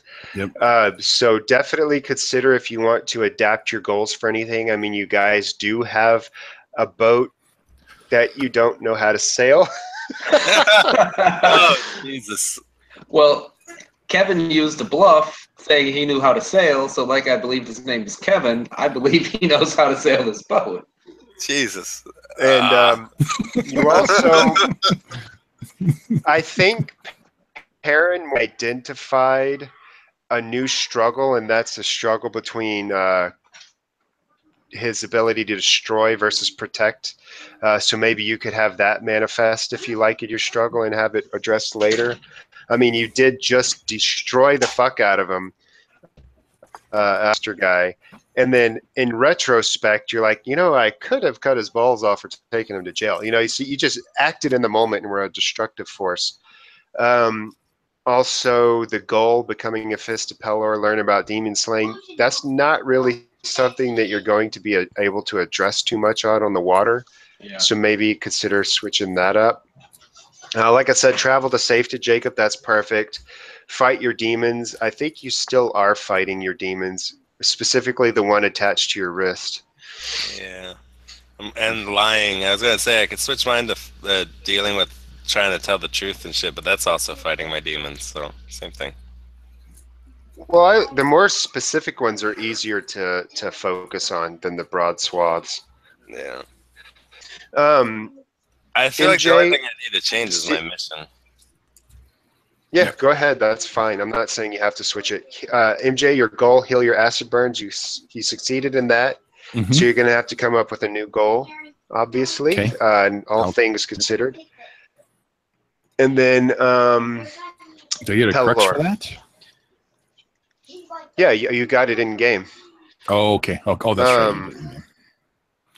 And then your struggle seeking further enlightenment for Pelor, I would like that to be a little bit more refined because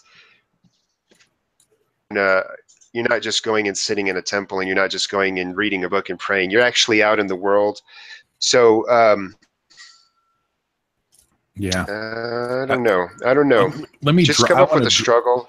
I want to drop that struggle and then work on another one this week. Okay. I'll put it in the forums. All right. I don't like We'll that discuss one. something because I know we're all pressed for time and I can't really think of anything right now, but I'll discuss it with you and we'll try to hammer something out good. But other than that, that's the session. Anyone who needs to split, see ya. Have a good one, guys. Talk to you later. That was fun. Yeah. All right.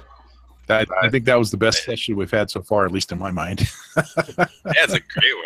Really That good was a good argument. one. You had a whole lot of screen time. That's why it was really in comparison to the previous session where it's like, where's Relay? Oh, he's Where's asleep. Relay? No, it Well, totally he's made sleeping. up for the last session. It was good. He needed a lot of screen time, in my opinion. I don't know.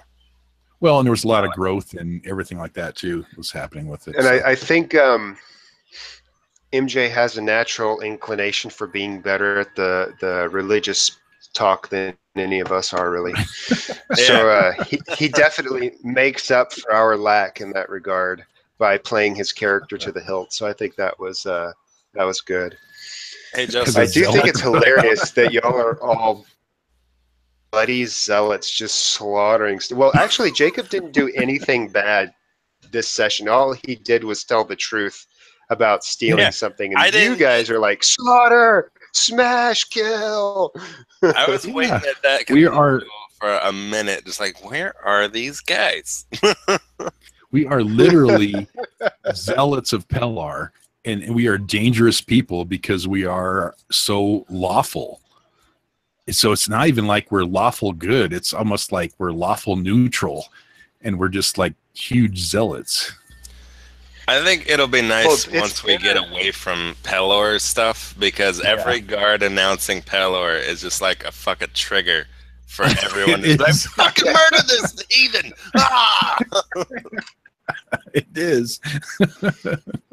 So how did you guys feel about the Arithnovics making progress into the next city? I personally loved it. I like that they're great. making a thing, and I mean, meta or do whatever you want. If they take over Valuna, that really is going to fucking stick a thorn in Azar or whatever. Like that, it's his past, but it's still his past. You know, that's why he can relate with Perrin so much over Ulbakak. You know, because like it's your dark past, but you can't run from it. You know what I mean? Yeah, I'm picturing it more as big picture stuff. All right, what does this have to do with the Lich? Yeah, is what I'm doing. Okay, well, so like all this stuff is rising Jacob, up. Pellar is dropping out. Jacob hit it on the head in another session. the third. Right? He said the amount of corruption in the world seems to be growing as Pelor has grown more distant. So it's like Pelor's guiding hand has fallen from the world and is growing more corrupt and more crazy. And then he also said something else in regards to the curse of someone who's imprisoned, and he speculated that the curse is tied to releasing the chained god. Yeah. So you guys have a lot of, there's like some major prophecy shit moving in the background to you guys as sort of superficial curse that you're dealing with. I see the Arithnovics as like a pseudo fantasy Third Reich, and they're working with the occult shit, trying to, you know, except the occult actually does exist here. You know, it's not just weird Nazi stuff. Like they actually are summoning demons and shit. Wow. Yeah. Maybe they're working with the Lich. Maybe they summon the Lich is offering them power, and they're the minions this whole time. I mean, it's all speculation, but you never know. Well, one thing I do like about this game, Voth, is it's not tied down to like the Fate arc rules. The game's just kind of flowing, just like a D&D game. Yeah. Oh yeah. I like there's how definitely lots going around. Yep. Hey, Joe. Well, guys. Yeah. I just want to ask you one thing before we take off. I set my mission as it's temporary, but it's teach Eliza a faith spell. They were thinking about doing the whole cleric thing, and while I don't exactly have healing, is there a way I could teach her some of my stuff, like over time? As your goal? Yeah, and as my mission, not my goal. My goal is still to travel to Safeton. My struggle is fight my demons. My mission is to teach Eliza, you know, a faith spell or just teach her something. We could all the lines of that. We could all be like spending time with her and tutoring her, teaching her a part of us to where she becomes like the future of Pellar. She's gonna end up being the chosen one, the Zora High of sorts that fucking, you know, slays the Lich or the Chain God or whatever, you know. Right. Crux. That would be cool. I shortened it to teach Eliza. I guess it'll work. Like it doesn't quite fit the parameters of missions per se, but I'll let it slide. But the problem is, it's hard for you to put yourself in an endangered way to get the crux for the mission by just wanting to teach her something. It would work a lot better as a goal, is what I'm getting at. Right. That's what I was thinking too. Could I switch travel to Safeton as my mission and then my goal? Yeah. Okay, then I'm gonna do that. Yes. Could I make my goal for relay to be teach Eliza the ways of a cleric?